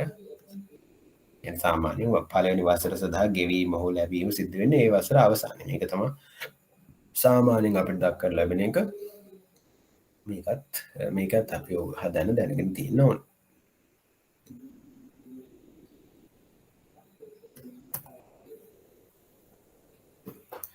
ප්‍රථම වාර්ෂිකයේ පළමු කාල පරිච්ඡේදය මම කියනවා සාමාන්‍යක වෙන්නේ සාමාන්‍යයෙන් මේ පළවෙනි පළවෙනි මූල්‍ය ප්‍රවාහය සිද්ධ වෙන්නේ පළවෙනි අවුරුද්ද අවසානයේ කියලා.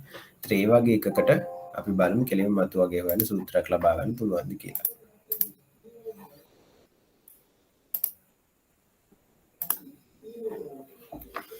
දැන් බලන්න මෙතන කරලා දෙන්නේ මේ ඩොලර් අපි හිතාගමුකෝ රුපියල් කියලා. ඩොලර් කියලා හිතාගන්න ප්‍රශ්නයක් නැහැ. එතකොට අපි හිතමු ඩොලර් 1000 ගානේ අපි අවුරුදු 5ක් මුදල් තැන්පත් කරනවා මොකක් හරි ආයතනයක. අපිට හොයාගන්න ඕනේ මේ විදිහට රුපියල් 1000 ගානේ මුදල් තැන්පත් කරාම අවුරුදු 5කට පස්සේ අපිට කොච්චර මුදලක් ගොඩ ගැහිලා තියෙද කියලා. දැන් මේකම මුදල් තැන්පත් කරන විදිහක්ම හිතන්න ඕනේ නැහැ. ඉතින් අපිට මුදල් එන එකක් වුණත් මේ වගේ තමයි. කියන්නේ දැන් හිතන්නකෝ අපිට කවුරු හරි අපිට මොකක් හරි හිතන්නකෝ දැන් අපි හිතන්නකෝ දැන් අපි යන විශ්‍රාම ගිහිල්ලා විශ්‍රාම ගිහිල්ලා ඉන්නේ හැම අවුරුද්දකටම මෙන්න මේ වගේ ප්‍රමාණයක් අපිට හම්බ වෙනවා. විශ්‍රාම වැටුපක් වගේ එකක් හම්බ වෙනවා. එතකොට අපිට හොයාගන්න ඕනේ අවුරුදු 5කට පස්සේ මේ මුදල කොච්චර ප්‍රමාණයක් වෙලා තියෙද කියලා. යොක බැංකුවේ වගේ තැන්පත් කරනවා. ඒතර අවුරුදු 5කට පස්සේ ගොඩනැගිච්ච මුදල ගන්නත් මේ වගේ එකක් අපිට දාන්න පුළුවන්.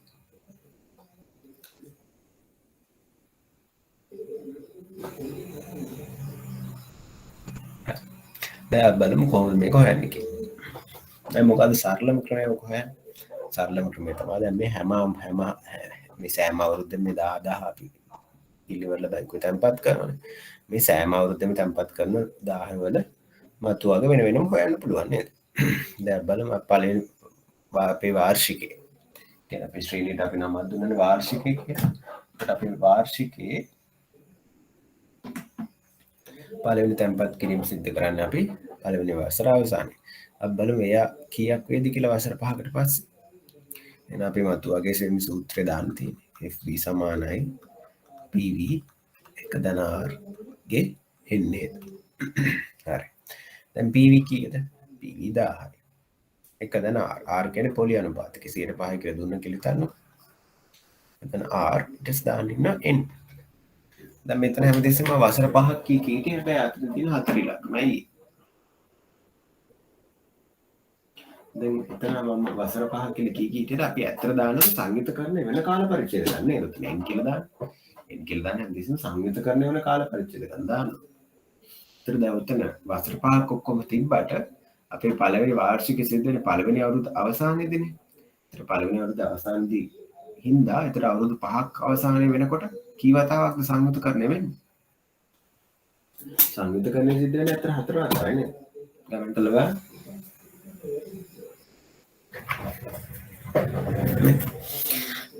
ගිහිලිවල පළවෙනි අවුරුද්ද අවසානයේ මේ තියෙන පළවෙනි අවුරුද්දේ මේ තියෙන පළවෙනි අවුරුද්ද year 1 එක year 1 එක අවසානයේ තමයි මෙයා මේ 10 තැන්පත් කරන්නේ. ඊට පස්සේ පොලියක් මුලින්ම හම්බෙන්නේ මෙන්න මේ දෙවෙනි අවුරුද්ද අවසානයේ. ඔන්න එක වතාවයි 2යි 3යි 4. 4 වතාවේ සංයුතකරණය වෙන්නේ ඒකයි මෙතන 4 තියෙන්නේ. ඊට පස්සේ දෙවෙනි අවුරුද්ද දාන 10 මතු වටනකම් හොයමු. එක දාපුවාම ඉතින් 10 ඒක කී පාරක් සංයුතකරණය වෙනවද? ඒක 1යි 2යි 3 වතාවයි සංයුතකරණය.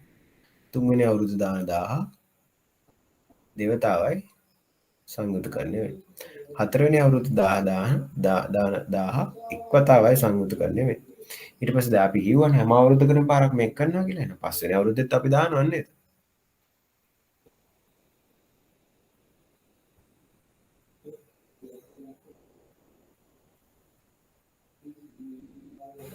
පස්වෙනි අවුරුද්දෙත් අපි මේක කරනවා නේද? මේ තියෙන year 1 මේ year 2 මේ year 3 මේ year 4 මේ year 5.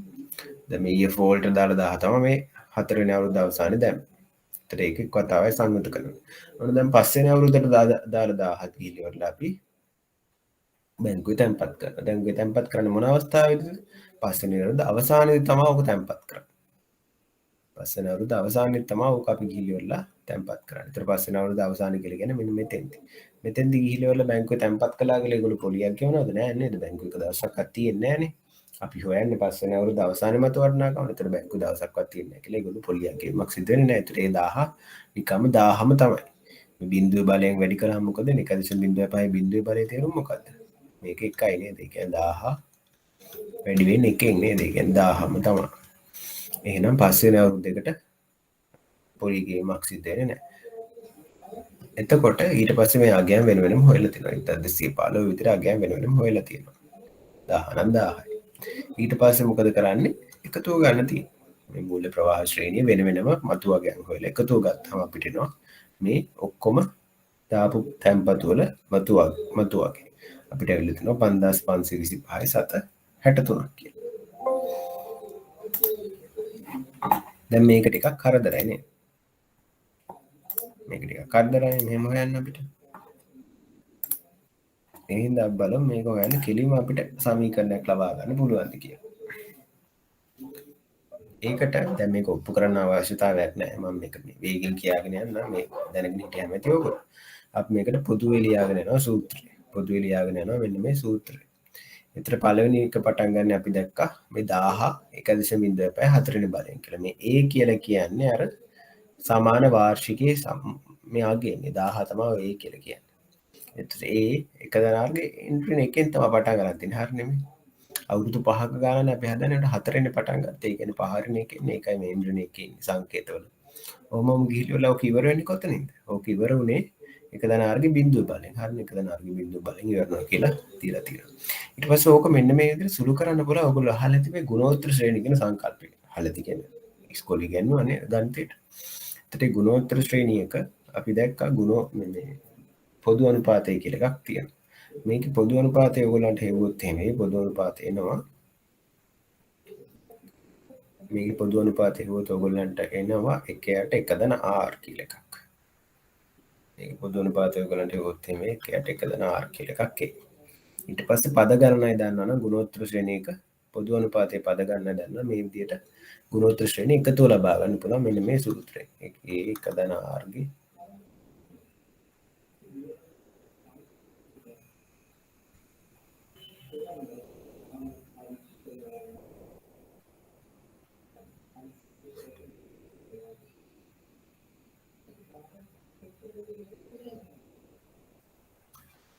පොඩ්ඩයි මටත් එකපාරට අමතක වෙනවා ගුණෝත්තර ශ්‍රේණිය සූත්‍රය.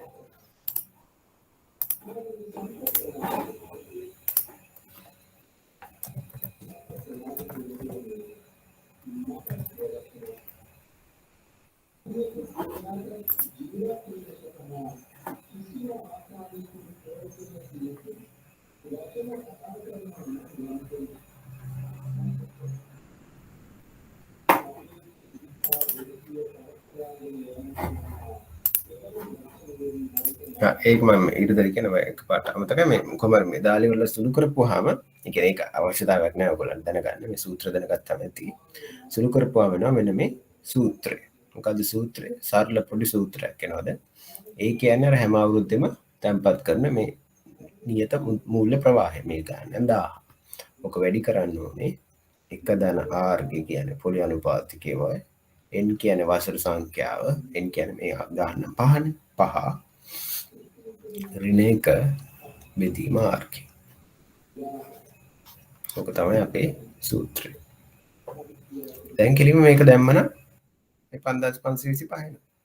ඒ කියන්නේ 1000 වැඩි කරනවා 1 ධන 0.5 පස්වෙනි බලය ඍණ 1 බෙදීම 0.5. ඕක දැම්මම ඔයගලන්ට කෙලින්ම උත්තරේ එනවා. ඊට පස්සේ අනිත් ආකාරය. ප්‍රථම වාර්ෂිකයේ වහා සිදුවනට. ප්‍රථම වාර්ෂිකයේ වහා සිදුවනට මොකද වෙන්නේ? ප්‍රථම වාර්ෂිකයේ වහා සිදුවනකොට මෙන්න ආරම්භය 0 year 2 ඉවර year 3 ඉවරයි අවුරුදු 4 ඉවරයි අවුරුදු 5 ඉවරයි. දැන් කලින් ආවේ කොහොමද?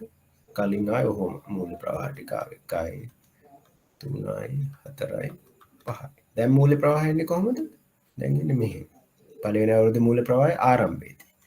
දෙවෙනි අවුරුදු මූල්‍ය ප්‍රවාහය දෙවෙනි අවුරුදු ආරම්භයේදී. කියන්නේ පළවෙනි අවුරුදු අවසානයේදී. 3යි 4යි 5යි මූල්‍ය ප්‍රවාහ පහම තමයි. පස්වෙනි අවුරුදු මූල්‍ය ප්‍රවාහය පස්වෙනි එක ආරම්භයේදී. දැන් කලින් එකේ සූත්‍රය කොහොමද තිබ්බේ?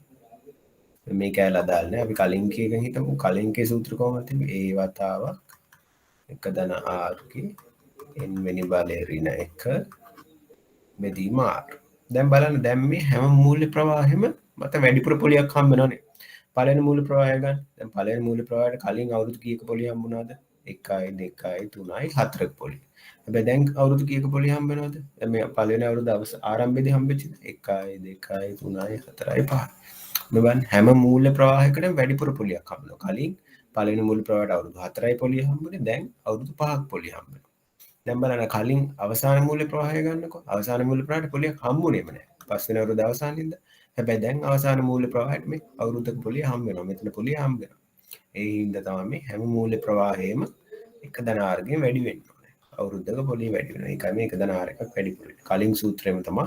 හැබැයි ගුණ කිරීම එක ධන ආර් එකක් ඉන්නවා. උතර මේ සූත්‍රය දැම්මම ඔයගොල්ලන්ට හොයන්න පුළුවන්. මේ මූල්‍ය ප්‍රවාහය 1000 ගානේ පස්සතාවක් මේ ආකාරයට දැම්මනම් මතු වගේ කීයද කියලා. අර කලින්ට වඩා පොඩක් වැඩි අගයක් තමයි හම්බෙන්නේ. මෙතෙන්දී හැමතිස්සෙම වැඩි අගයක් තමයි හම්බෙන්නේ.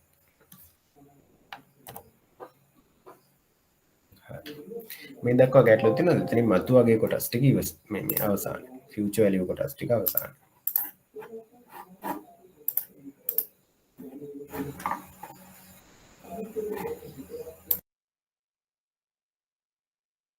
ඉතල බලන්න මොනවාද ගැටලු තියෙනවද කියලා.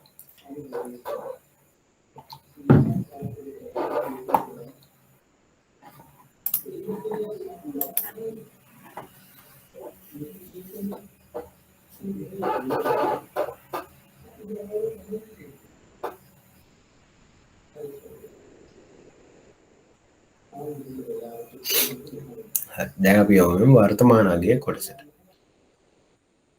දැන් වර්තමාන අගය කියන්නේ ඔබට අද සිට වසර 3 කැවෑමෙන් රුපියල් 1000ක් ලැබේ නම් මේ මුදලේ අද දින වටිනාකම් කොපමණද යන දැන් අපි පාඩම පටන් ගත්ත තැන නේද? පාඩම පටන් ගත්ත මතකද? අවුරුදු 2කින් 18000ක් හම්බ වෙනවා කියලා කිව්වා. අවුරුද්දකින් 15000ක් හම්බ වෙනවා කියලා කිව්වා. දැන් අපිට මේක සංසන්දනය කරගන්න අපිට ඕන උනා අද දවසේ මේ මුදල් දෙකේ වටිනාකම් වෙනවලු කීයද කියලා හොයන්න. ඔන්න ඔය විදිහට හොයන ආකාරය හොයන එක තමයි මේ වර්තමාන අගයට වෙන්නේ. කියන්නේ අපිට කාලයකට පස්සේ අනාගත දවසේ කිසියම් මුදලක් ලැබෙන්න තියෙනවා නම් ඕකේ අද දවසේ වටිනාකම් කීයද කියලා හොයන එක තමයි වර්තමාන අගයෙන් හොයන්නේ. පොඩි ධන රූප සටහනක් දීලා තිනවා අවුරුදු 3කට පස්සේ 1000ක් හම්බ වෙනවලු. දැන් අපි දන්නවා අවුරුදු 3කින් 1000ක් හම්බුනවා. අවුරුදු 3කින් හම්බ වෙන 1000කට 1000ක වටිනාකම කියන්නේ අද දවසේ හම්බ වෙන 1000කට වඩා අඩුයි. එහෙනම් මේක පරක්කු වෙලා නම් මේ 1000 හම්බෙන්නේ අද දවසේ අපිට කීයක් වටිනවද කියන එක තමයි මේකෙන් හොයන්නේ. උතර මේකේ සමීකරණය අපිට ලේසියෙන්ම ගන්න පුළුවන්. මොකද අපි මේ වෙනකොට දන්න සමීකරණයක් ඉන්නවා. මේ පද අදාළ පද ඔක්කොම ඉන්න සමීකරණය. මොකද්ද අපේ සමීකරණය මේක. මේ සමීකරණ අපි දන්නවනේ. FVN n වසර ගානකට පස්සේ මතු වගේ අපි දන්නවා වර්තමාන අගය කියන්නේ අද දවසේ වටිනාකම අද දවසේ දාපු මුදල එක ධන r ගේ n. ඕකෙන් අපි දැන් උක්ත කරන්න ඕනේ PV වර්තමාන අගය. එතකොට අපිට හොයන්න පුළුවන් වර්තමාන අගය. මතු වගේ දන්නකොට වර්තමාන අගය හොයන්න පුළුවන්. PV සමාන FVN බෙදීම එක ධන r ගේ n කියලා එනවා. n කාල පරිච්ඡේද ගණනකට පසු ලැබිය යුතු අනාගත මුදල හා කාල පරිච්ඡේදයක් සදා පොලි අනුපාතිකයේ දී ඇති විට බාධ පරිදි වර්තමාන අගය ගණනය කළ හැකියි. දැන් මෙතන මෙන්න මේ සාධකයට අපි දෙනවා නමක්. එතන ඉන්නවනේ මෙහෙම PV සමානයි මේ ඉන්නේ FV වතාවක් මේක ලියන්න පුළුවන් 1යට 1 ධන r ගේ n වෙනි බලය කියලා. මේක විදිහට ලියන්න පුළුවන්. එතන මෙතන වෙලා තියෙන්නේ මොකද්ද? අපේ අර මතු වගේ අපි වැඩි කරලා තිනවා මෙන්න මේ රවුම ඇතුළේ ඉන්න සාධකයෙන් නේද? ওই සාධකයට අපි කියනවා වට්ටම් අනුපාතිකය කියලා. එක බෙදීම එක ධන r යන වර්තමාන අගයේ සාධකය මතු වට්ටම් සාධකයේ පරස්පරය වේ. මේ වට්ටම් අනුපාතිකය ලෙසද හැඳින්වේ. දැන් මේ පරස්පර කතන්දරේ මොකද්ද? මතු වගේ හොයද්දී අපි වර්තමාන අගය වැඩි කරා පොලියෙන් නේද? එන මෙතන එක ධන r ගේ n ඉන්නකොට මේ පොලිය සම්බන්ධ සාධකය. දැන් වර්තමාන අගය හොයද්දී වැඩි කරන්නේ මොකද්ද? ඕකේ එකයට එක ධන r ගෙන්. මේකෙන්ම තමයි වැඩි කරන්නේ හැබැයි එකයට. ඒ හින්දා තමයි අර කලින් මතු වටනාකම් සාධකේ පරස්පරය තමයි වර්තමාන අගය හොයද්දී සාධකය. කියන්නේ මෙතෙන්දි කරන්නේ හැමතිස්සෙම අපි මේ සාධකයකින් වැඩි කරන එකනේ. මතු වගේ හොයද්දි වර්තමාන අගය අරන් ඒක සාධකයකින් වැඩි කරා. දැන් වර්තමාන අගය හොයද්දි මතු අගය අරන් ඒක සාධකයකින් වැඩි කරනවා. වැඩි කරන සාධකේ මොකද්ද? කලින් සාධකයේ පරස්පර. මේකට අපි නමකුත් දෙනවා වට්ටම් අනුපාතිකය කියලා. මේකට හේතුව තමයි දැන් අපි මේ අවුරුදු 3කින් හම්බෙන 1000ක් අද දවස් වටිනාකම් හැවීමෙන් මොකද්ද කරන්නේ? අපි දන්නවා මේ 1000 අද අවුරුදු 3කින් නම් හම්බෙන්නේ අද දවසේ මේ 1000ේ වටිනාකම් 1000ට වඩා අඩු වගේක් කියලා. ඕක අඩු කරන එක අපි කරන්නේ. ඒක අපි කරන්නේ මෙන්න මේ කරන ක්‍රියාවලියට අපි කියන වට්ටම් කිරීම කියලා මේ ක්‍රියාවලියට අපි කියනවා. හරිද? මේ බලන්න එසේම මෙලෙස අනාගතයේ සිදුවන මූල්‍ය ප්‍රවාහයක වර්තමානයේ ගණනය කිරීම වට්ටම් කිරීම ලෙස හැඳින්වේ. හරිනේ? ඉතින් අපි වට්ටමක් කරන්නේ ඩිස්කවුන්ට් එකක් දෙනවා කියලා කියන්නේ. අපි රුපියල් 1000ක සරප්පු ජෝඩුවකට 120ක ඩිස්කවුන්ට් එකක් දීලා 800ක් කරනවා කියලා කියන්නේ. ඒ වගේ මේ අවුරුදු 3කේ හම්බෙන 1000ට ඩිස්කවුන්ට් එකක් දීලා ඒකේ වටිනාකම අඩු කිරීම තමයි අපි මේ කරන්නේ. ඒකයි මේකට වට්ටම් කිරීම කියලා කියන්නේ.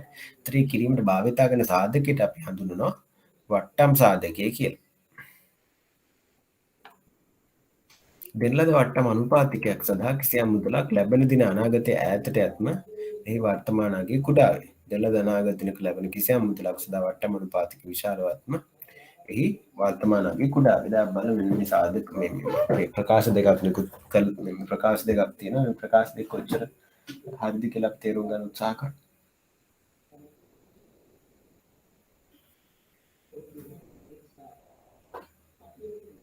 අපි මේක පොඩි ඉලක්කම් ටිකක් භාවිතා කරලා ඉවරලා උදාහරණයක් භාවිතා කරලා ඉවරලා තේරුම් ගන්න උත්සාහ කරමු. දැන් අපි හිතමු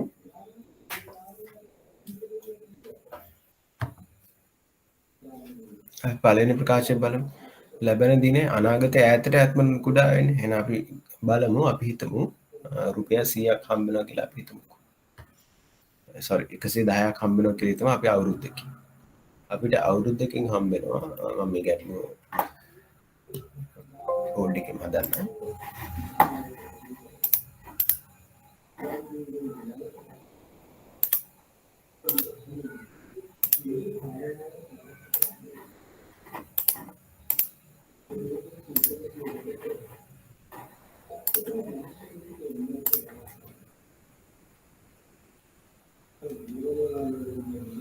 මොන්න අපිට හම්බ වෙනවා 110ක මුදලක්. කොච්චර කාලෙකින්ද හම්බෙන්නේ? අවුරුද්දකින්.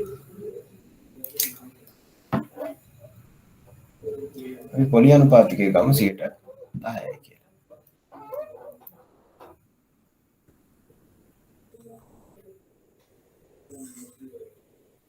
ඊට පස්සේ අපි ගමු 120ක මුදලක් හම්බ වෙනවා. ආයෙත් අපි ගමු පොලි අනුපාතිකයේ 10%මයි. හැබැයි හම්බෙන්නේ අවුරුදු 2කින්. දැන් මේ වර්තමාන අග වෙන වෙනම හොයන්න බලමු.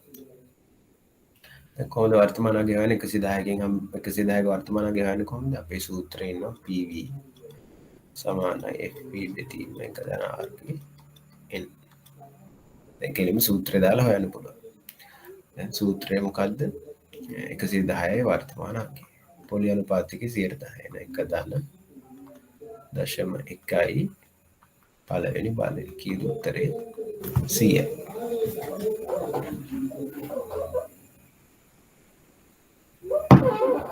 දැන් මේක දැන් මේ කෙලිම සූත්‍රය දාලා නේ ඔයගොල්ලෝ හෙව්වේ.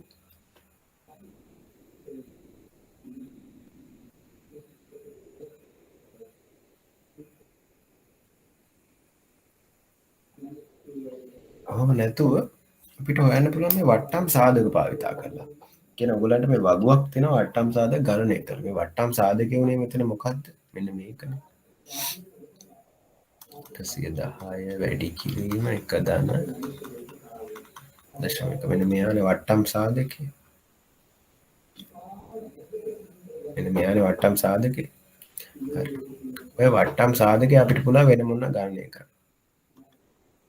වට්ටම් සාධකය සමාන 1 බෙදීම 1.1. ඕකේන 0.9 කියලා. දැන් මේ වට්ටම් සාධකය ගණනය කරලා තිබ්බනම් එහෙනම් අපිට මෙන්න මේ විදිහට මේක ගණනය කරන්නත් පුළුවන්. වෙනස් විදියක්. එහෙනම් PV එන්නේ FV වැඩි කිරීම වට්ටම් සාධකය. FV කියන 110යි වට්ටම් සාධක කීයද 0.9.9යි ඔය දෙන්න වැඩි කළත් 100 එනවා හරිද වට්ටම් සාධක වගුවක් ඉන්නවා ඒ වගුව ඔයගලන්ට මෙහෙම ලොකු ටේබල් එකක් තියෙනවා ඒකෙන් අදාළ වට්ටම් සාධක හොයාගන්න ඕනේ හරිද වට්ටම් සාධක වෙනස් වෙන්නේ මොනවා මතද පුලියයි එන්න මේ කාල පරිච්ඡේදය යනවා හරිද දැන් මෙතන නම් අවුරුද්දකින් 110 හිතන්නකෝ අවුරුදු දෙකකින් 108 වුණා කියලා එහෙම නම් එහෙම ඒ අදාළ අගේ අරන් වැඩි කරන්න එහෙම කළාම අපිට කෙලින් උත්තරය හොයන්න පුළුවන් සූත්‍රය වල වට්ටම් සාධක භාවිත කරලා හොයන්න පුළුවන් ඊට පස්සේ අපි බලමු මේකම කරලා බලමු මේ පැත්තට කරපුවාම අපිට එනවා ඔන්නම් අපිට සූත්‍රයෙන් හොයන්න පුළුවන් 120 බෙදන්න පුළුවන් 1 දාන 0.1යි දැන් n කීයද අවුරුදු දෙකක් නේ වර්ගය එතකොට එනවා අපිට උත්තරයක්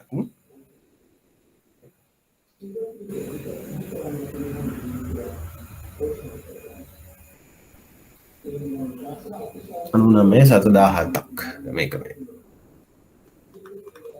99,17,000ක් කියලා අපිට එනවා දැන් අපිට වට්ටම් සාධකේ භාවිත කරලත් අපි හොයමු දැන් වට්ටම් සාධකේ කීයද 1 බෙදීම 1 දාන 0.1 වර්ගය මේක ගන්න කළා වෙනත් පුළුවන් නැත්නම් වගුවෙන් කියවන්නත් පුළුවන් වගුවෙන් කියවන මොකද්ද කියවන්න ඕනේ වගුවෙන් කියවන වට්ටම් සාධක කියවන්න ඕනේ වසර 2 සඳහා 110 වට්ටම් සාධක තමයි හොයන්න ඕනේ හරිද ඕකේ හුවොත් එහෙනම් ඕගලන්ට එයි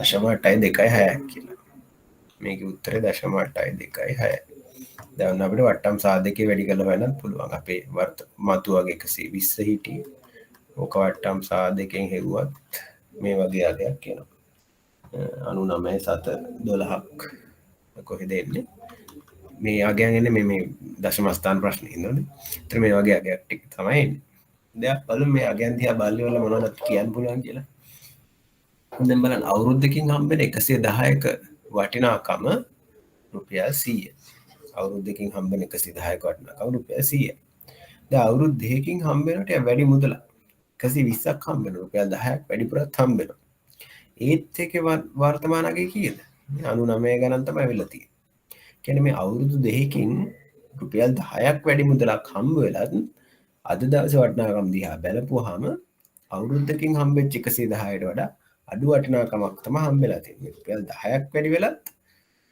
මේ 110 වටිනාකමට ඇවිල්ලා නැහැ නේ දැන් පේනවා ඒ කියන්නේ මොකක්ද වෙලා තියෙන්නේ මේ කාලේ අපේ මේ කාලේ ඉස්සරහට යන්න දැන් කොහොමද 120න් ආවේ 99 කියලා හිතන්නකෝ දැන් ඔක 110 වුණා නම් එහෙම කොහොමද එන්නේ 90ක් වගේනේ. ඒතර මොකද වෙලා තියෙන්නේ මේ කාලේ ඈතට යන්න කියන්නේ අපිට හම්බෙන දවස ඈතට යන්න අපේ අද දවසේ වටිනාකම අඩු වෙනවා නේද? ඒක තමයි අපේ අර ස්ලයිඩ් එකේ තිබ්බේ දැන් ඔයගලන්ට පැහැදිලි. දෙන ලද වට්ටම් අනුපාතිකයක් සඳහා කිසියම් මුදලක් ලැබෙන දිනේ අනාගතයේ ඈතට යත්ම එහි වර්තමානයේ කුඩා වෙනවා නේද? අර 120ක් හම්බුණත් ඒකේ වර්තමානයේ කුඩා වුණා ඈත දවසක අනාගතයේ ඈත දවසක තිබ්බෙහිඳ. මේ දෙන ලද වට්ටම් සාධකයක් අනුපාතිකයක් සඳහා වට්ටම් අනුපාතික නියතව තියාගන්න මොකද වට්ටම් අනුපාතිකෙත් බලපෑම තියෙනවා. අපි බලමු වට්ටම් අනුපාතිකෙදි මොකද වෙන්නේ කියලා දෙවෙනි කොටසේ. මොකද මෙතන බලපාන විචාර දෙක මොනවද? වට්ටම් අනුපාතිකයයි වසර ගණනයි. එතකොට එකක බලපෑම වැද්ද අනිත් එක නියතව තියාගන්න. දැන් ඔයගොල්ලෝ දන්නවා ප්‍රතිපායනයේ අවස්ථාවෙත් අපි එක විචල්යක බලපෑම වැද්දි අනිත් විචල්‍ය නියතව තියාගත්තා. දැන් මෙතෙන්දී අපි බලන්නේ අවුරුදු ගානේ බලපෑම. ඊට පස්සේ දෙවෙනි කොටසත් බලන්නේ වට්ටම් අනුපාතික බලපෑම. එතකොට නියතව තියාගන්නේ මොකක්ද? එතකොට ඉතින් දැන් ලද වසර ගන්න නියතව තියාගන්න. ඒ කියන්නේ එක දවසකදී හම්බෙන ඒවා සංසන්දනය කරලා බලන්න. දෙන ලද අනාගත දිනක ලැබෙන කිසියම් මුදලක් සඳහා වට්ටම් අනුපාතික විශාලවත් මෙහි වර්තමානයේ කුඩා බලම ඇත්තද කියලා.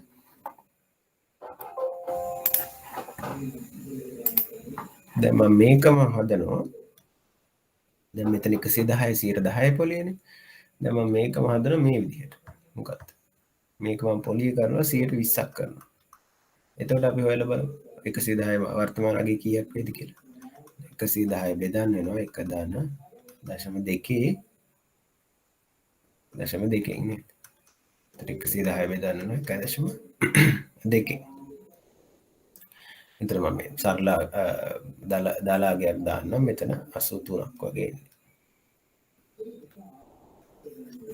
දැන් බලන්න සම එකම ගාන අවුරුද්දකින්ම ගානන් දෙකම හම්බ වෙන්නේ හැබැයි අපේ පොලි අනුපාතිකය එහෙම නැත්නම් වට්ටම් අනුපාතිකය වැඩි වුණා 10 ඉඳලා 20ට වැඩි වුණා වැඩි වුණා මොකද උනේ මුදල 100 ඉඳලා 83ට මේ විදිහට අඩු වුණානේ දැක්කා ඉතින් හරිනේ දැන් අපිට මේකෙන් කියන්නේ මේ වැඩි පොලි අනුපාතිකයක් තියෙනවා කියන එකනේ වට්ටම් අනුපාතිකය ඒ පොලි අනුපාතික දෙකම එකයි ඒතර දැන් වැඩිපුර පොලි අනුපාතිකයක් හම්බුනා නම් එහෙම අපි මුදල් තැන්පත් කරද්දි මතු වගේ හොයද්දි බැංකුව වැඩි පොලියක් දුන්නා නම් එහෙම අපි 100ක් ගිහලා අද තැන්පත් කළා නම් වැඩි පොලියක් දුන්නා වැඩි පුරාකයක් හම්බ වෙනවනේ ඒතර ඒකේ අනිත් පැත්ත වට්ටම් කිරීමටත් අදාළ වෙනවා නේද වට්ටම් කිරීමෙන් ගන්න අඩු කරන එක එහෙනම් පොලි අනුපාතිකය වැඩි වෙච්ච ගමන් වටිනාකම තවත් අඩු වෙනවා නේද දැන් අනාගතයේ දිනක ලැබෙන කිසියම් මුදලක් සඳහා වට්ටම් අනුපාතික විශාල මොකද වෙන්නේ වර්තමානයේ තවත් කුඩා වෙන නේද එහෙනම් වර්තමානයේ කුඩා වෙන ක්‍රම දෙක මොකද්ද එකක් වට්ටම් අනුපාතික වැඩි කරන එක අනිත් එක අනාගතේ කවද්ද මේක හම්බෙන්නේ කියලා දවස කාල ප්‍රමාණය වැඩි කරන එක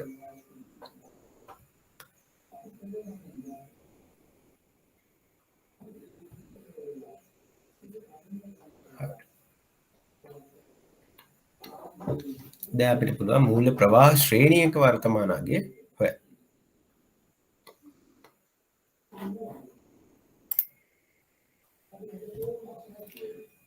දැන්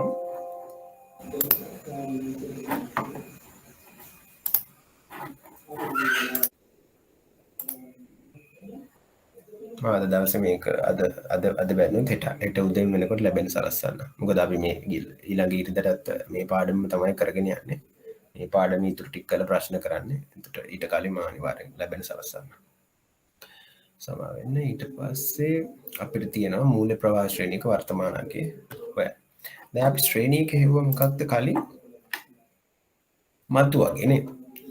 දැන් මෙතන හොයන්නෙත් අපි වර්තමාන අගය. දැන් ආයෙ අපිට ශ්‍රේණියක් ඉන්නවා. දැන් ආයෙ අපි ශ්‍රේණි ආකාර දෙක දන්නවනේ. දැන් මුලින් බලමු මේ ආකාරය. ඒ කියන්නේ පළවෙනි ගේ වසර පළවෙනි ගේ වසරට දාලා ගේ පළවෙනි වසර අවසානයේ ලැබෙන ආකාරය.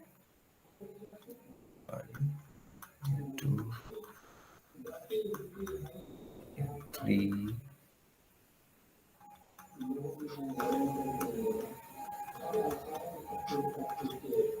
3 දැන් අපි හිතමු අපි සංකේතම් භාවිතා කරමුකෝ හැම අවුරුද්දම අපිට ඒ කියන මුදල් ප්‍රවාහයක් ලැබෙනවා කියලා අපි හිතමු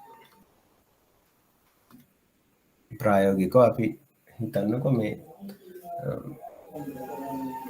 මේක භාවිතා කරන මොන වගේ අවස්ථාවකද දැන් අපි හිතන්නකෝ ලෝන් එකක් ගත්තා කියලා දැන් අපි අද දවසේ ලෝන් එකක් ගත්ත කියලා හිතන්නකෝ ලක්ෂ 10ක. එතකොට ඔය ලක්ෂ 10 ගත්තේ අවුරුදු 5කට මේ අවුරුදු 5කට නම් අපි හිතමුකෝ නේ අවුරුද්දකට පාරයි ඔක ගෙවන්නේ කියලා. ඒ මොනවා නම් එම අර අවුරුද්දකට පාරක් ගෙවන්න ඕන ගාන අපි හොයාගන්නේ කොහොමද? අවුරුද්දකට පාරක් ගාන හොයාගන්න ඕනේ මෙන්න මේ වගේ ශ්‍රේණියක් භාවිතා කරලා මේ පළවෙනි අවුරුද්ද අවසානයේ ගෙවීම දෙවෙනි අවුරුද්ද අවසානයේ ගෙවීම 3 4 5 අවසානයේ ගෙවීම. ඒතර මේකේ වර්තමාන අග අපි හොයන්නේ කොහොමද?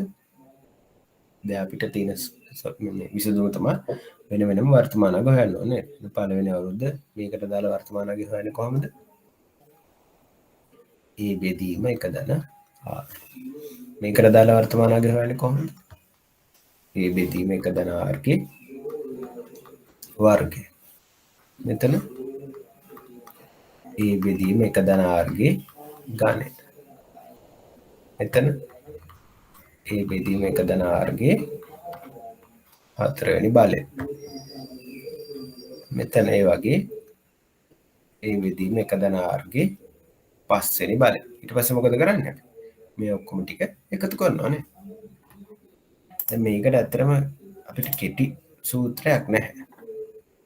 මේක වෙන වෙනම හදන්න ඕනේ. මේ වගේ ගැටලුවක් එන්න තියෙන chance එකක් ටිකක් අඩුයි. දැනගෙන ඉන්නේ සාමාන්‍ය ක්‍රමයේදී ප්‍රථම වාර්ෂිකයේ පළමු කාල පරිච්ඡේදයේ අවසානයේ සිද්ධ වෙනකොට මේ ආකාරයට තමයි අපි මේම හොයාගන්නේ. එතකොට මේකේ ප්‍රායෝගිකයේදී මම කිව්වර අපි මොකක් හරි ණයක් වගේ ලබා ගත්තොත් එහෙම ඒකේ අපි කොච්චර ඉන්ස්ටෝල්මන්ට් එකක් මේ ගෙවන්න ඕනද කියන එක. දැන් අපි ගමුක අවුරුදු 5ක ලෝන් එකක් ගත්ත කියලා හිතමුකෝ. අවුරුදු 5ක ලෝන් එකක් ගත්ත කියලා කියන්නේ මාස කොච්චරද? මාස 60යි නේද? දැන් අපි කාල පරිච්ඡේදය අපිට කැමති විදිහට වෙනස් කරගන්න පුළුවන්. මාස 60. ඊට පස්සේ අපි මොකද කරන්නේ? දැන් බැංකුවෙන් අපිට දෙනවා වාර්ෂික පොලි අනුපාතිකයක් අපි දුන්නා කියලා හිතන්නකෝ 12යි කියලා. ඒතර වාර්ෂික පොලි අනුපාතිකය අපිට දුන්නා 12යි කියලා. එහෙනම් මාසයකට පොලි අනුපාතිකය කොච්චරද? එහෙනම් මාසයකට පොලි කොච්චරද? 101යි නේ. මාසයකට පොලිය 101යි. එහෙනම් අපි ඊට පස්සේ අපි බලනවා කොච්චර නියතගයක් කියන්නේ සමාන ඉන්ස්ටෝල්මන්ට් සාමාන්‍යයෙන් සමානාගයක්නේ අපි ගෙවන්නේ නේද? ඒතර කොච්චර සමානාගයක් අපි මාසෙකට පාරක් ගෙවුවොත් එයාගේ වර්තමාන අගය කීයක් වෙන්න ඕනද? දැන් ලක්ෂ 10ක ලෝන් එකක් ගත්තා නම් එහෙම අපි ලක්ෂ 10ක ලෝන් එකක් ගත්තා නම් එහෙම අපි දැන් මේ මාසෙකට පාරක් අපි ගෙවන ඉන්ස්ටෝල්මන්ට් දැන් අපි හැම මාසෙකට පාරක්ම අපි ඉන්ස්ටෝල්මන්ට් ගෙවනවනේ. පළවෙනි මාසෙ ගෙවනවා, දෙවෙනි මාසෙ ගෙවනවා, හෝම් ගිහලා තුන්වෙනි අවුරුද්ද, හතරවෙනි අවුරුද්ද, පස්වෙනි අවුරුද්ද අවසාන මාසෙ දක්වාම අපි මේ ගෙවීම් සිද්ධ කරනවා. එතකොට මේ සෑම ගෙවීමකම වෙන වෙනම වර්තමාන අගයන් හොයලා ඒ වගේ එකතුව ගත්තාම කීයක් වෙන්න ඕනද මේ ලෝන් එක සම්පූර්ණ වෙන්න නම්? දශලක්ෂයක් වෙන්න ඕනේ. ලක්ෂ 10ක් වෙන්න ඕනේ නේද? එතකොට මේ ඒ කියන එක තීරණය වෙන්නේ අර අපේ මාසිකව ගෙවන්න ඕන ඉන්ස්ටෝල්මන්ට් එකේ ප්‍රමාණය තීරණය වෙන්නේ මෙන්න මේ සූත්‍රයෙන් නේද?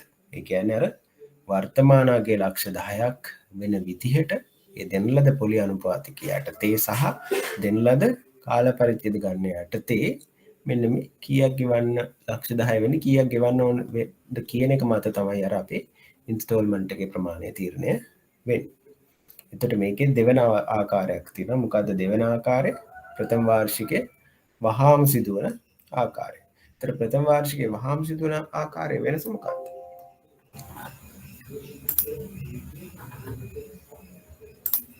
ප්‍රථම වාර්ෂිකයේ වහාම සිද්ධ වෙනකොට මම අනිත් වෙන පාඩ පැනක් පාවිච්චි කළොත් එහෙම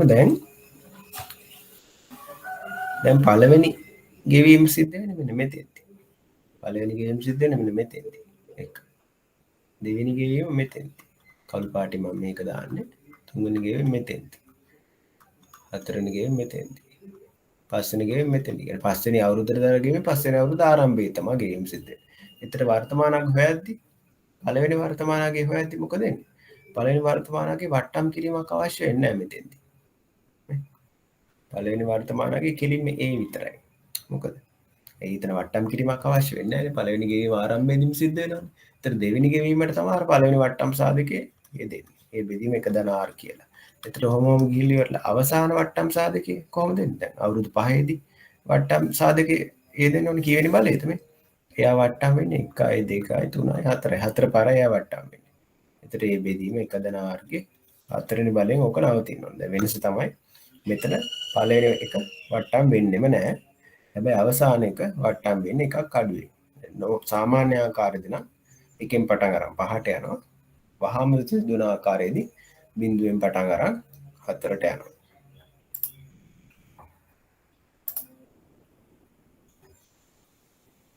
එහෙනම් ඒකෙන් පටන් අරන් ඉවරලා එන්ට්‍රි එකට යනවා මේ විදිහට. ඊට පස්සේ මෙතන පද ටික ඔයගලන්ට හඳුන්වලා තියෙනවා.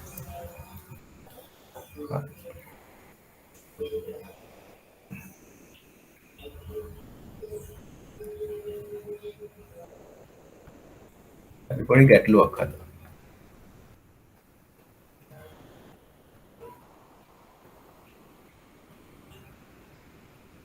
මේක හදන්න බලන්න.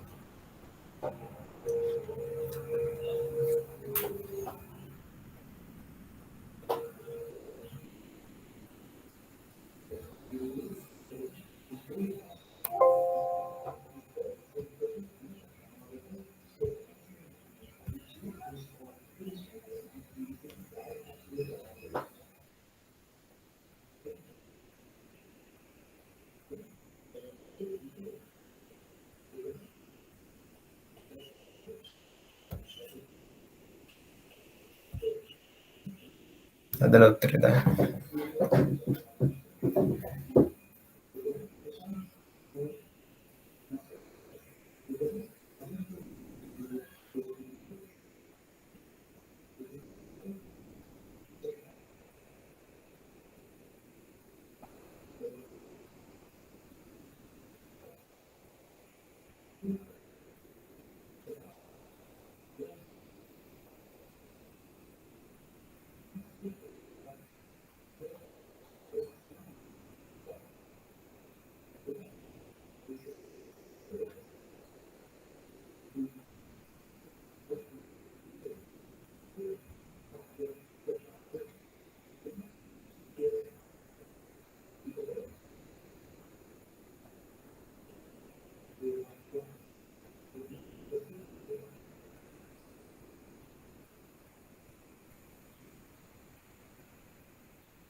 එහා බීනම් බැංකු දෙකක් තම ආයෝජකයන් සඳහා පහත සඳහා නාමික පොලි අනුපාතිකයන් ප්‍රකාශන පත් කරද බැංකුව පත් කර පොලි ප්‍රකාශ කරන ප්‍රකාශිත පොලි අනුපාතික වාර්ෂික ගෙවීම් සිද්ධුවෙන්. එතර ඒ කියන බැංකුව ප්‍රකාශ කර තින පොලි අනුපාතිකයක් 8.4ක හරි බී බැංකුව 9.8ක අර්ධ වාර්ෂික වැල්පොලි අනුපාතික ප්‍රකාශ කරනවා. බී ප්‍රකාශ කරලා තියෙනවා ටිකක් වැඩි එකක්. ඒ බැංකුව මාසික වැල්පොලි අනුපාතික 8.4 එයා පොලිය ගෙවන්නේ මාසික හැබැයි. එයා 9.8යි මෙයා හැබැයි ගෙවන්නේ අර්ධ වාර්ෂික. දැන් අහනවා ආයෝජකයන්ට වැඩිම පොලියක් ගෙවන්නේ කොන බැංකුවද කියලා. දැන් උත්තර දෙන්න. දැන් අපි උත්තර දෙන්නේ නැහැ නේද? 8.4 9.8 ලොකුයි කියලා අපි ගිහිල්ලා කෙලින්ම කියන්නේ 9.8 තමයි වැඩිපුර පොලි අනුපාතිකයක් ගෙවන්නේ බී බැංකුව කියලා කියන්නේ. මොකද මේ අපිට වැඩිපුර කොච්චර පොලි අනුපාතිකයක් ගෙවනවද කියලා උත්තරය අපිට එන්නේ සඵල පොලි අනුපාතිකය වැඩියෙන් ගෙවන්නේ කවුද කියන එක මත තමයි අපිට පිළිතුර එන්නේ නේද? ඒක තමයි අපිට ඇත්තට හම්බෙන ප්‍රතිලාභය නේද? එතකොට අපි ඇත්ත ප්‍රතිලාභය වැඩි එක තමයි වැඩි පොලියක් ගෙවන බැංකුව විදිහට අපි ගන්න. එතකොට ඕගොල්ලෝ මේ දෙන්නගේ සඵල පොලි අනුපාතික හෙව්වද?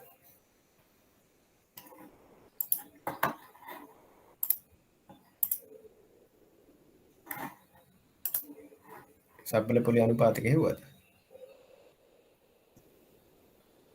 කොහොමද දැන් සඵල පොලි අනුපාතික හොයන්නේ? අපිට එනවා ඒ බැංකුවට අදාළ වෙනවා එක ධන අපේ සූත්‍රය මොකක්ද? එක ධන R බෙදීම M ඍණ එක නේද? එහෙනම් මෙතන එනවා එක ධන 0.8.4 බෙදීම කී පාරක් ගෙවනවද? 12 M 12යි. ඍණ එක.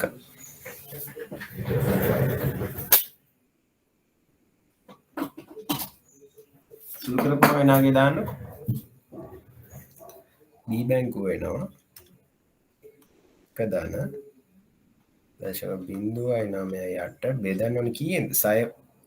6 මාසිකව ගෙවන්නේ අර්ධ වාර්ෂිකව. කියන්නේ දෙපාරයි සංගත කරන්නේ. ඍණ එක. මොනවද එතන උත්තර දෙක?